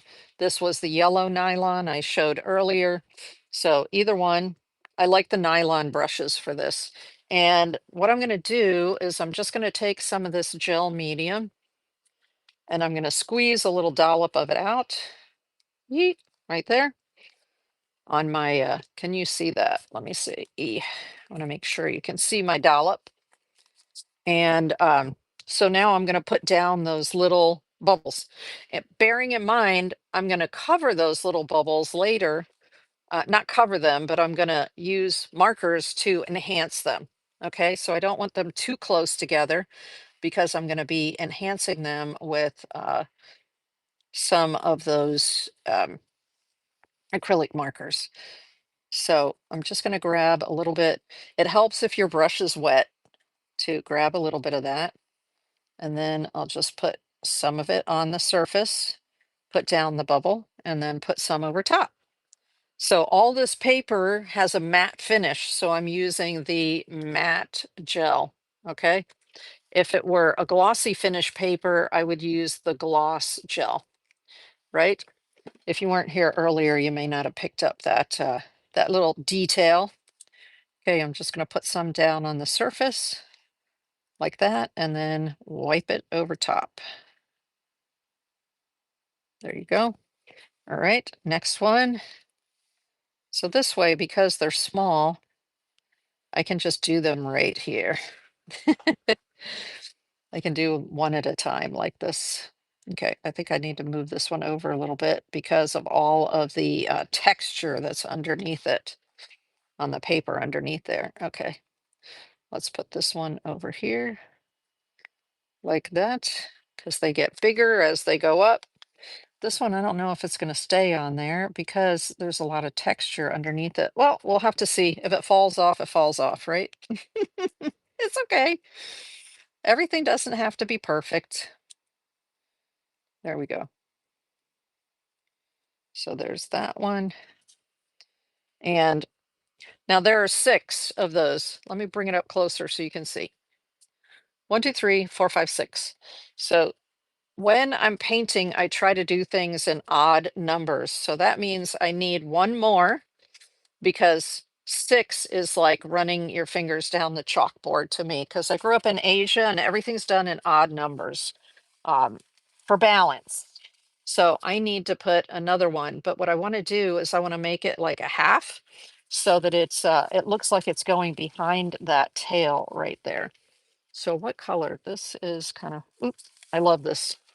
This is the newsprint, and it's just, I took one of the fine liners. Let me see. Let me grab it. I did one of the Winsor and Newton fine liners in blue. And so it's permanent, right? And it's an artist's supply. And I did all these scribbles, this with the right hand and this with the left hand. Can you see the difference there? Right? One is so neat and the other one is so out of there. Okay, so let's use the fussy cut scissors.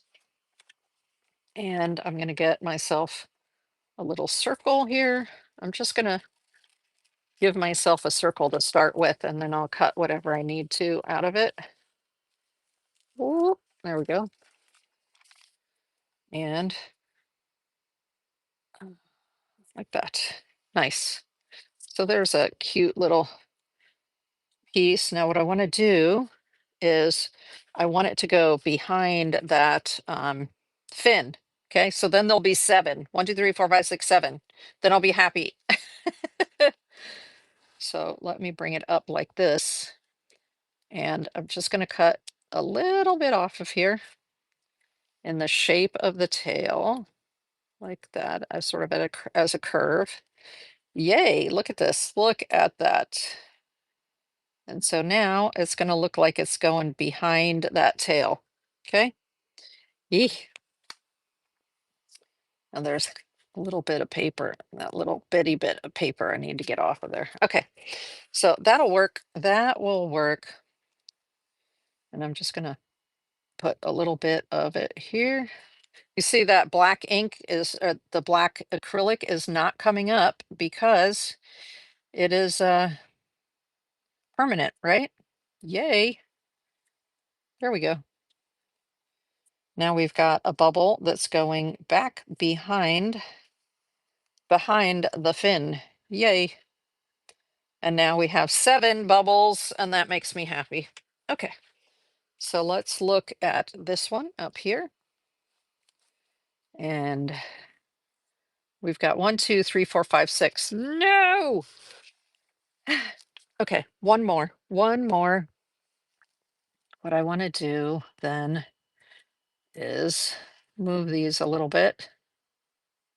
Maybe I'll put this one over here, and then I need one for over here. Oof, this is really fun right here. I totally remember you doing that. It was fun. I don't remember what that comment was for because I have been so focused right now. Thank you, though, Devin.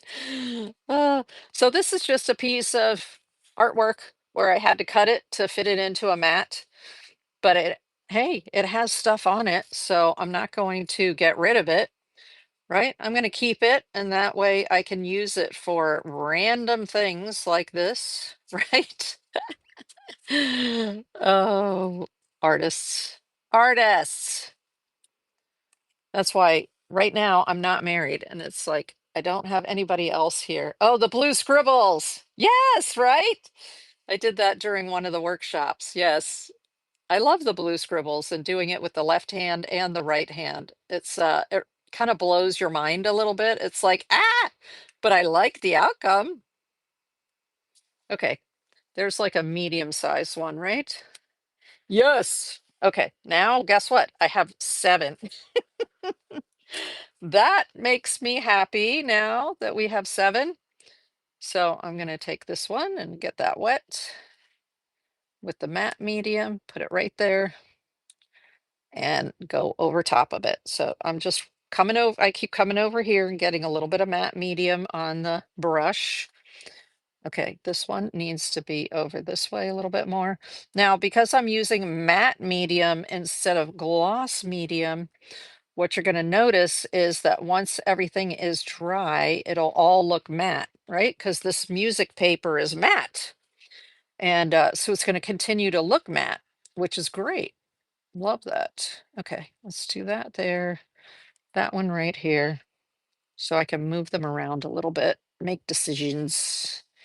Oh, just a little bit of matte medium and over and under, but you won't even notice it because it'll dry matte just like the paper. And then this one goes over here. Ooh, you know what? Nope, the little blue one goes over here because they get bigger as they go up. And this one is bigger than the blue one. Okay, there we go. And then I'm going to actually put some on the back of this. Hey, there's a piece of paper in there. Imagine that. There's a little piece of like stray paper. Come on, you can come out of there. See, I end up with like gel medium all over my hands when I do collage, but it's okay. It's my happy place, right? It's our happy place. So I'm putting a little bit of gel. This is a heavier watercolor paper, the one that I'm working with right now. So I'm putting a little bit of gel medium on the back of the paper itself. And then I'm going to put this down here. So there's a layer on the back of the paper and a layer on the surface here. Ooh, I like it. There we go. Ah, stop it. Stop moving. There we go. And then this one right here. I think I'm going to move it over just a little bit more this way. And I'm going to twist it that way like that. There we go. Fun. And then the big red one up there at the top. It's fabulous. Okay, put this one up here. This is thin. This is on the rice paper, the hanshi paper. So I can just easily put it down like this without having to put a layer on the back of it. Okay, that's sort of fun. Let's bring that up closer there so you can see those and you can see this. These down here are already drying and you can't see any of the gel medium because it just melts into the background. It dries clear and it's the same matte finish. Let's see how this one's holding on. Oh, it's holding on. Hallelujah. That's great. Love that. Now, I showed you earlier using the palette knife. That's to avoid having leftovers. See how there's leftover right here? And so I can either choose to glue more on and use up that, or I can put it back into the tube. That's why it's really nice to have a pot because it's not as easy to get it back into the tube. If I'm going to get it back into the tube, I take the tube and I do this so that everything goes down. I take the lid off like this, and then I use my palette knife and I squeeze the air out like this. And then I pick this up. And then, yes, I'm crazy. I want to save every single drop. I don't want to waste any of it. So then I'm slowly letting go of the air at the same time that I am putting it back inside the tube. So it is possible with these plastic tubes to put it back inside the tube. And then I wipe this off like this. and put the lid back on. Okay, so if you have a tube, a plastic tube like this that's flexible, you can do that. But that's why I use that pot so much of the either the Bindex here from Pebeo or the Liquitex matte gel, because it's super easy to put it back in the pot, right? Now, I do want to put something over here because it's looking a little bit lonely right now, this area right here. And what's it going to be? It's going to be a postage stamp because I love my postage stamps. I'm a postage stamp nut. So, ta-da! Let's look in the postage stamps. And then again, I audition things. Ooh, there's a salamander. Now, you see how the salamander is looking in that direction? Let me hold it like this so you can see it more clearly. See how he's looking in to the left?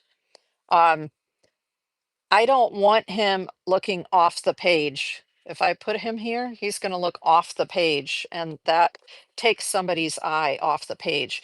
This one is looking this way, but the bubbles bring you up here, and then this here, and this. That's sort of how you meander through. Your eye's going to meander through the painting.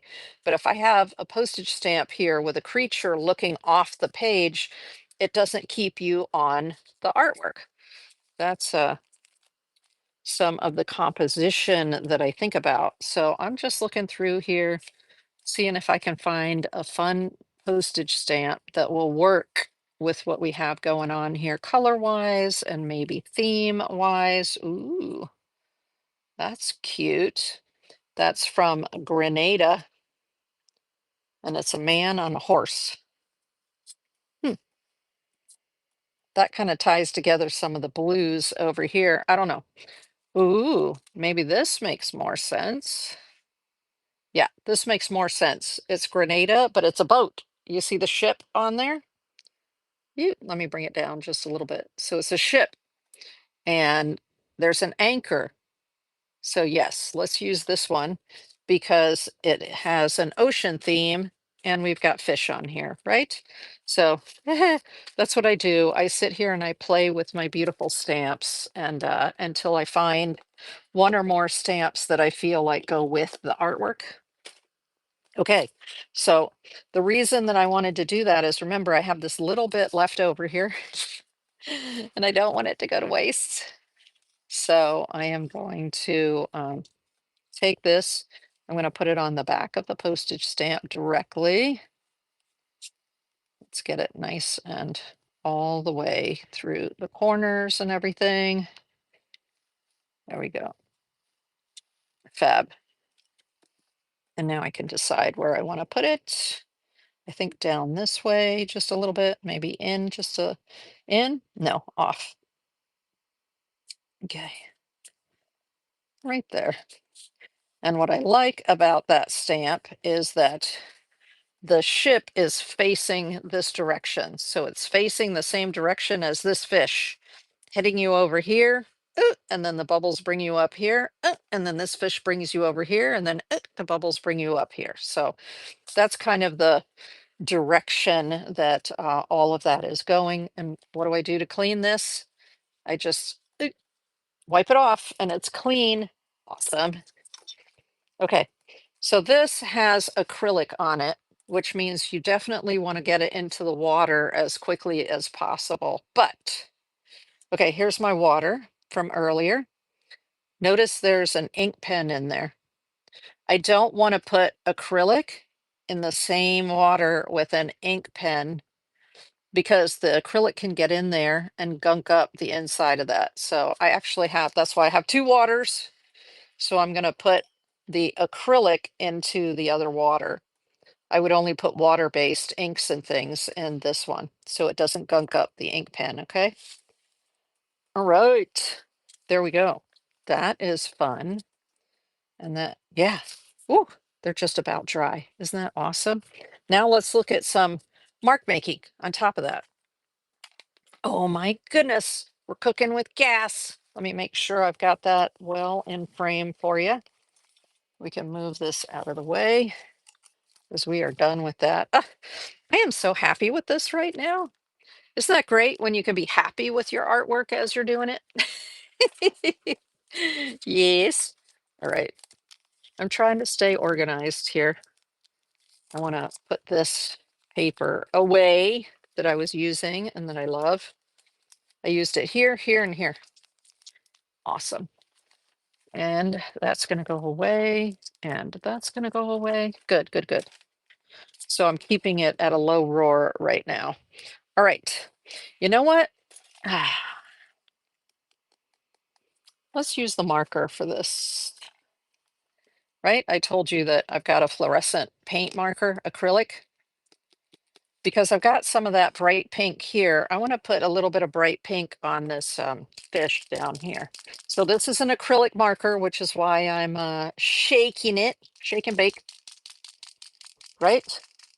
And I am going to need my, this is just the palette paper. I'm going to need the palette paper to pump it, right? Pump it because it's an acrylic marker. So in order to get the paint flowing, I have to pump it. Oh my gosh, there's a little something, something on the end there. Okay, cool. Nice, fluorescent pink. Let's make sure, oh yes, it's flowing, it's flowing.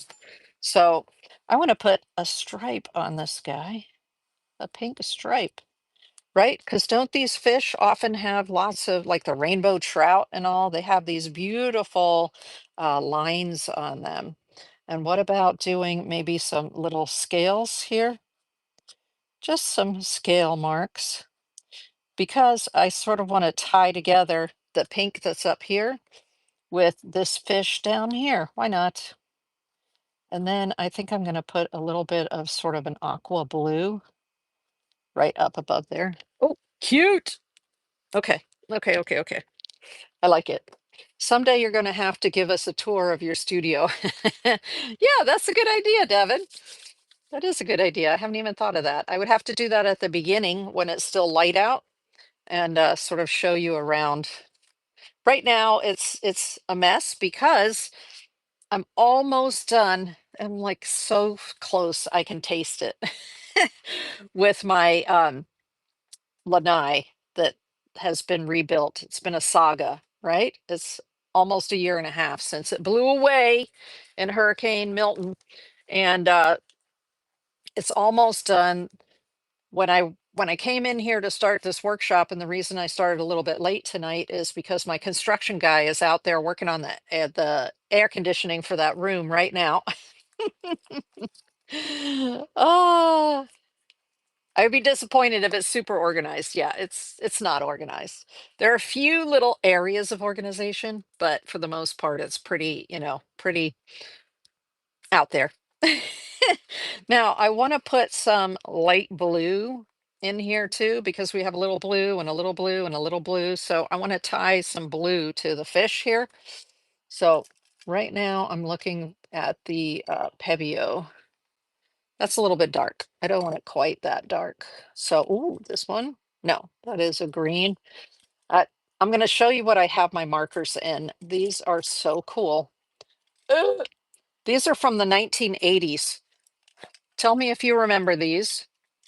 So these were the kind of thing that you could go to a ceramics place and you could paint it and then they would fire it and then you come pick it up. So I have two of these. I'm looking for my other one. Where the heck is my other one?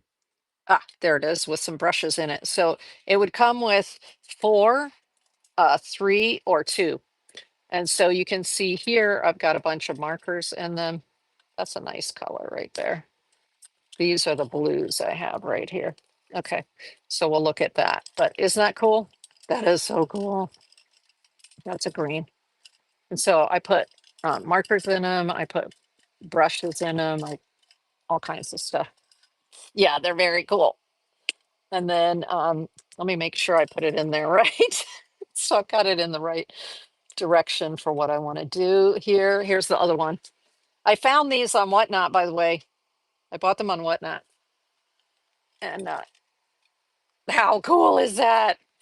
I mean, that is totally that. This is actually like 1970s. I was around in the 1970s. I was in high school, and I graduated high school in 1977.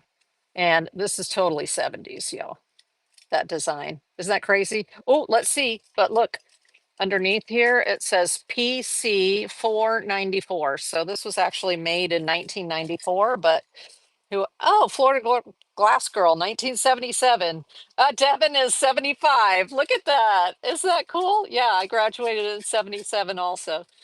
Oh, and but this was made in 1994, but isn't the style the 70s? It's totally the 70s. I wore clothes like this in the 70s, but you see that's one of the doubles, and I put my brushes in it, my watercolor brushes. Isn't that fun? Okay, so even though you haven't had a whole tour of my table here and the studio, you've seen a few of the things that I have on my desk that are really cool. These are also I got these in a set of two. I think it was a set of two. Yeah, one's a little taller, but same glaze. And these are handmade. See, S Toledo, handmade. And but they're perfect for my markers, right? So I love beautiful ceramics. So I have ceramics all over my desk here and all over my house. Ugh, I just love them. Okay. Oh, you do too, Florida Glass Girl? Yeah, yeah. There's something about the glaze and the color and the gloss. They're just so pretty.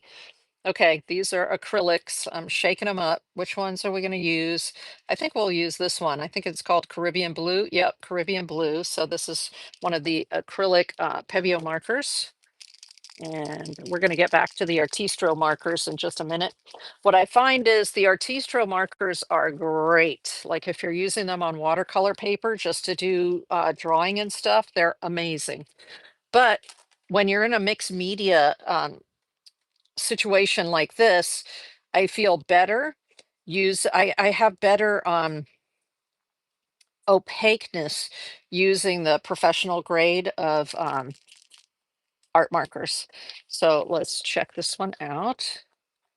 Oh, look at that Caribbean blue. Isn't it gorgeous? So let's use this on the fish right here. And I'm going to do some more of the, there's not as much paint in here right now. But you know what? It doesn't matter. That's okay. I'm just putting some of the scales up here just to, you know, customize it a little bit, right? Okay, and then I think I want something just a little bit darker, which is like a cyan, like this. I did a show for Pebeo once, what was it, a pinners show, and we were featuring the markers during the show. And so whatever was left over, they let me just bring it home. So I have a nice like stack of them in the other room there of brand new ones that aren't even used yet. But I also had a handful, you know, a bag of ones that were already open, but it doesn't matter. You can still use them. There, I got it flowing better. So let's do a little bit, maybe a little bit darker over here, just to make it interesting. And do this little fish, right? Doop, doop, doop. Just make your marks. There you go. Okay, got something going on there. Now, for the back, I'm looking at these because I love this light blue of the Artistro. And so I'm going to use the brush end, and I'm just going to sort of go in here like this. So it's not as opaque as the Pebeo markers are, the paint markers, but they're still, I mean, it gets the idea across there. It's fine. All right, let's do something with the, okay, here we go. This is the Winsor Newton. This is the O3. I want the O5. Let me see. Where's the O5? O5. It tells you on the top here. It says that one says O3. This one says O5. So that just means that this nib, the tip is a little bit bigger. It's 05 millimeters. This is 03 millimeters. Okay, so I'm going to use the 05 millimeters. It's nice because it lets you put the lid on the back. Thank you very much. Not all the companies do that. So I'm going to use this blue, and I'm not going to hold it like a pen. I'm going to hold it like an Asian brush so that it's a little more loose to make the bubbles. So to hold an Asian brush, you have your thumb on one side and then your index finger and your middle finger right there like that. So when I hold my Asian brushes like this, that's what you do. Thumb, index finger, middle finger, and then your other fingers for support like this. That's how you work with it. So I'm going to do the same thing with this so I can sort of get a very loose circle around here for the bubbles. Isn't that fun? Perfect. And this will give you a little bit, this grip will give you a little bit looser. Check it out. See there? The line is a little bit looser. Isn't that fun? That is so fun. Plus, the fact that the paper that is underneath here is a textured paper makes it sort of crazy as well. It keeps skipping and jumping, and that's okay. That's the idea. But now when you look at it, you it brings attention to these bubbles, right? Before you may not have noticed them too much, but now you're noticing them a lot more because you're outlining them. Okay, let's come up here, do the same thing. So I'm holding it like this, right? Thumb, two fingers, other fingers for support. And I just come in here and I'm trying to be wobbly. I don't want it to be perfect. And I could use a different color, but I love this 0.5 fine liner. I find I use the 0.5 a lot. Oh my gosh, this is so fun. Okay. Thanks for coming along with me on the ride. For creating. I just love doing collage and mark making. Yeah, I love these circles around here because it really brings some attention to the bubbles. And at the same time, the lines are very organic. And so, it's like the bubbles are doing this in the water, right? Okay, here we go. Oh, fabulous. Okay, cool. The theme is going. The theme is going. Completely different type of feel and effect from this artist that wrote the book here, Collage Du Jour, that we're using as our inspiration, this project right here, right? But the concept, right? What I like to do with these books is it's like, oh, okay, I love it. They're using some opaque and some transparent paper. Then they're drawing on top of it. Then they're adding some other elements and doing some mark making. And it's a lot of fun. Fantastic. Love that. So that's the concept that we're using, but the outcome is completely different, right? From what she's showing in the book.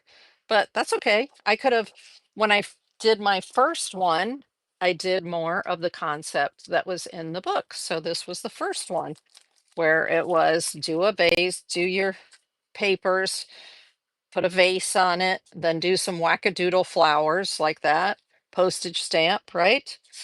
So I was following along more with her concept for the first one. And then the second one that I did was this one. And so again, it's the papers, but I put the birds on it instead, right? Because the piece of music said the swallows. So now I thought, you know what? Let me do some fish because I live in Florida and I love fish. So it's you can morph the concept into something that you make your own. That's the whole point of what I'm trying to say. Is you start from the springboard of the book and then you start doing your own wackadoodle thing, and this is the kind of thing that can come out of it. And I'm very happy right now. Very happy. Now, this Grenada stamp, whenever I'm using postage stamps in my artwork, I like to draw attention to the postage stamp. So the way that I do that is I put what I call a frame around it. So I'm going to pick a color here, maybe orange, because I have some orange up here and a little bit of orange over here. So let's pick an orange, and I've got the Artistro. If the Artistro is not dark enough, then I'll grab one of the Pebeo, but we'll start with the Artistro. Wait a minute, there's more than one orange of these. Let's see. Oh, this one looks like it'll be too light. Yeah, let's use the darker one. Okay. And I'm going to use the brush tip, and I'm going to make my frame, because that's what I do. That's one of my, if you see a painting and it has a stamp on it and it has a little frame around the stamp, it's usually my work. So I'm just going to do this. And then I usually do more than one like this. So I'm making a wonky little frame around it. It's what I like to do. And then let's just do this. There. So now my Grenada stamp stands out when you look at the artwork. It draws attention to the stamp. It's not just sort of there. You know what I mean? And because it's orange, we've got orange, we've got orange, and we've got orange. So that sort of, again, helps your eye to move around the painting. All right. Now I'm sure that, let's look at some other mark making. Why not? For one thing, let me show you the Gravy White, because I love this white pen. It's the same as the Gravy Black I was using earlier. Come on, Gravy Black, where are you? So the Gravy Black is what I use to do this fish. And so they come in a set, 3 black and 3 white. And the white is amazing. So let's do something here with the white. Maybe I do, you saw I had to shake it, and then you have to pump it and make sure that the paint is flowing. So right here, why don't I put a couple of little white circles in here? Just to sort of accent the bubbles, right? Why not? What you're gonna notice though, I'll bring it up closer for you. Oh, the white is so nice. So nice. Okay, we need another little one over here, and maybe another one over here. Okay, that's looking good. I like it. So let me bring it up so you can see that it's nice and opaque. Can you see that? Let me make sure that you can see it in the light. Yes, you can. Nice and opaque, the colors there, the white. So if you have a surface that's a little bit dark, why don't I do like a white one right here? A little white one, and then a big white one as a continuation of these, right? Boop, boop, boop, boop. It wouldn't do any good to do it right here, but I can do it on that pink, and then it'll make sense. Okay, cool. So that's using the white. Love the white. It wouldn't do a whole lot for us down here because it's very light down here, but let's see what other kind of mark making we can do. Okay, where did I put the book? There's the book. I'm just looking for the mark making. There it is. So I was saying that these are some of my favorite marks out of one of the other books, not Collage Du Jour. Although, okay, let me show you in Collage Du Jour right here. She has a section that she talks about make your mark. And so do you see how she has the papers cut in unusual shapes, but then she has these really cool little marks on there, right? And in this section in the book, if you go to the next page, she has some of her favorite marks. Isn't that fun?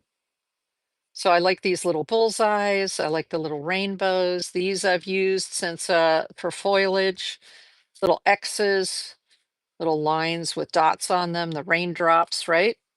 And so she does lines, all kinds of stuff in here. Isn't that fun? And then the other book that I use for mark making is this one, Abstract Watercolor by Kate Rebecca Leach. And so looking through her book, I came up with a whole bunch of different shapes that she likes to use in her book. And I call these mark making samplers that I make for myself. And then these are some shapes that I like to use, organic shapes here, and this shape here. I call that the crazy quilt. I love that. But you can see a whole bunch of different shapes that she has in her book that I really like a lot. So I like to keep these samplers handy so that I can look at them and be like, okay, what am I going to use here on this one? And let's see. I'm trying to think of which one I want to use. What color do I want to use? Maybe some red, because the only red I have on there right now is this little bubble up here. So let's do some mark making with the red. What time is it? Okay, perfect. We're good. Artistro again. And what if I do some, I was showing you that with the brush and I can do little raindrops. So what if I do a few little raindrops over here, just for the heck of it? So we'll just do some raindrops.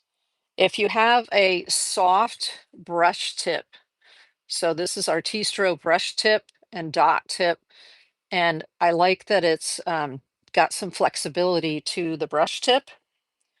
And so let's do a little bit more here that I can just put it down and it creates these little droplets.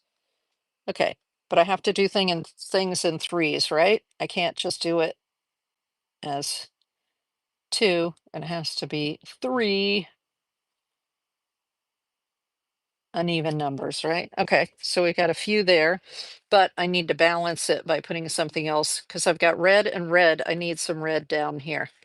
So I'll do a little bit more of those droplets. I'll do them starting right here. 2, 3.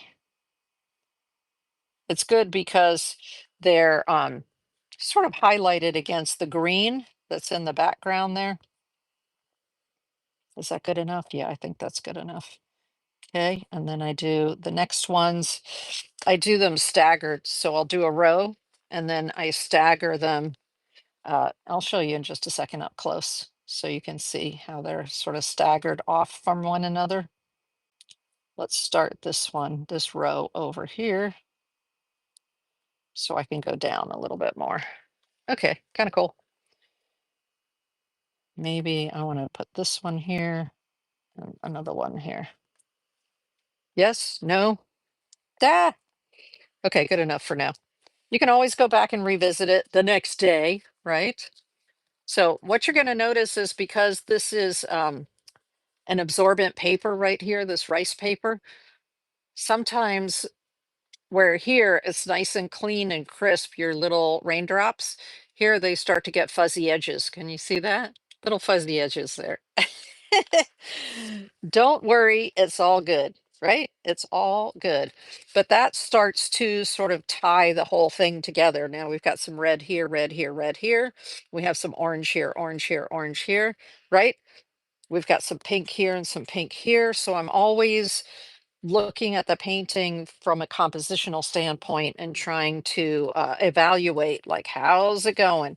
Now, I'm looking at it and going, man, I really feel like I want to put something over here. But before I do anything else, because I really like where this is right now, I think there's enough interest there. What am I going to do? I'm going to grab my mat before I put any more marks on there. I mean, I could just go hog wild and put tons more marks on it. But sometimes it's better, less is better, right? What is that saying? Less is more. It's okay. Sometimes you want to put less. So here is the wide mat. Let's look at it like this. Bring it over here like this. Okay. So that is where it's looking right now, right? So that's how I evaluate it, is I will grab my mat and I'll throw the mat on and look at it and say, okay, What else do I need to do to balance this painting? Um, See, I'm definitely feeling like I need possibly a little bit more down here, but oh, I know what. I know what. We'll finish it. I know exactly what will finish it. My signature. Thank you, Annette Collects and Sells. My signature, right? You always have to leave a little space for your signature down here at the bottom. Okay. And I'm like, oh, that's exactly what's going to finish this off. And you can do a very small signature or you can do a prominent signature. So with the way this is looking, I think I'll do a little bit more prominent signature. Okay, what color? What color? Red, right? I need red because I got red here, red here, red here. And I think if I put a red signature right here, that is going to finish it off. Okay, so I'm going to use the Artistro brush tip right here. And I'm going to put my signature here. Where? Okay. I don't want to go too far over this way. I want it to be a little bit closer to here. So let me just put it right here. That's my symbol. It's a T, little t, capital E. And the year 6. Ah! Okay, she's done. Right? I mean, there are a million more things that I could do to it. Like I could put some color on the fish, but I really like the pink that's behind the fish, giving it color. And there's blue up here behind the fish, so I don't feel like that fish needs more color. Um, but I could just, oh, thank you, Devin. I appreciate it. Devin said, love it. I do appreciate it. So, there's, you can always keep putting more on, but you can see how I evaluate it along the way. Evaluate it, evaluate. Does it need more? Maybe it doesn't need more. Maybe the white space is perfect, right? It's okay to have a place for somebody's eye to rest. There's a little area there. There's a little area down here. There's a little area over here, right?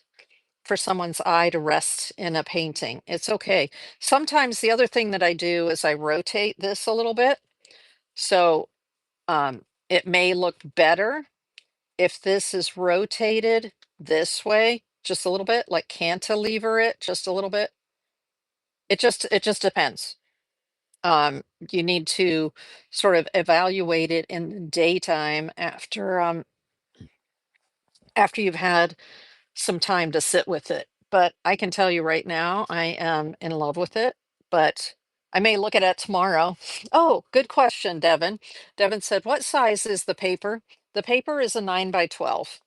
So this is a 9 by 12 book. Let me show you which book it is. I love this book, by the way, because it is hardbound.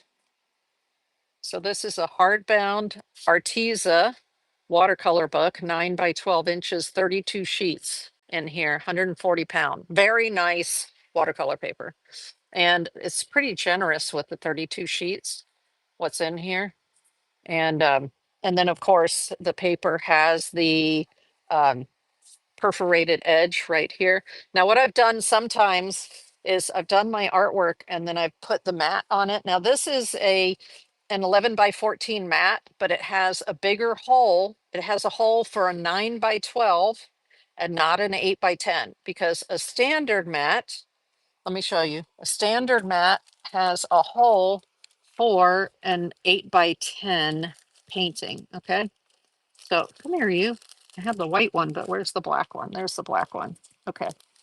So this is a standard 11 by 14 mat, and it has a hole for an 8 by 10 piece of artwork. Okay. That's a standard mat.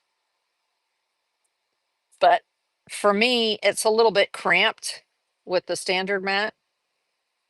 Sometimes it's perfect, right?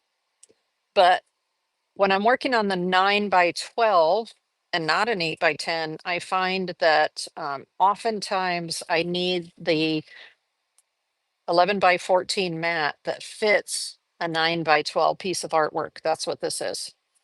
Okay. Now, what I was saying here is sometimes, depending on where the artwork falls and the cantilevering of this, sometimes what I have to do in order to maximize and make it easier for me to mat the piece is to cut this off and leave the perforations. So let's do that right now. And so I'm just going to take it. Let me move it over just a little bit here. Make it a little easier for me to cut it. Okay. Oh, things are falling on the other side of my studio here. Okay. So I'm going to cut into where these holes are right here, right? I like the flexibility of just having that little, like the eighth of an inch, quarter of an inch extra. Okay. Especially when I'm working with the mat that has the 9 by 12 hole, right? The hole for a 9 by 12. So now I just bought myself a little bit of extra space, didn't I? For me to use my tape to tape it down if I decide that I want to cantilever it a little bit and it ends up almost right on the perforation. I don't want it to be so close to that perforation that I don't have anything to tape it down with here on the back when I put it into a mat. So um, if you have that circumstance where you're like, ooh, okay, it's a little bit tight when you're putting your mat on it, then just cut it like this so that you still have that extra, half inch, eighth of an inch there that you can tape it, right? Is that awesome? Well, I'm so happy with you. Now I have to come up with a name. If anybody has a name they think would be good for this one. Isn't that a tough thing? We always have to think of names for our artwork. People want a name associated with an artwork, not just this is my art. No, that's not good enough. We have to give it a name. Um, all right. That is the end of the show as it pertains to making here, fishy, fishy. Yeah. As it pertains to this collage. And I want to thank you for joining me for the collage part of the show.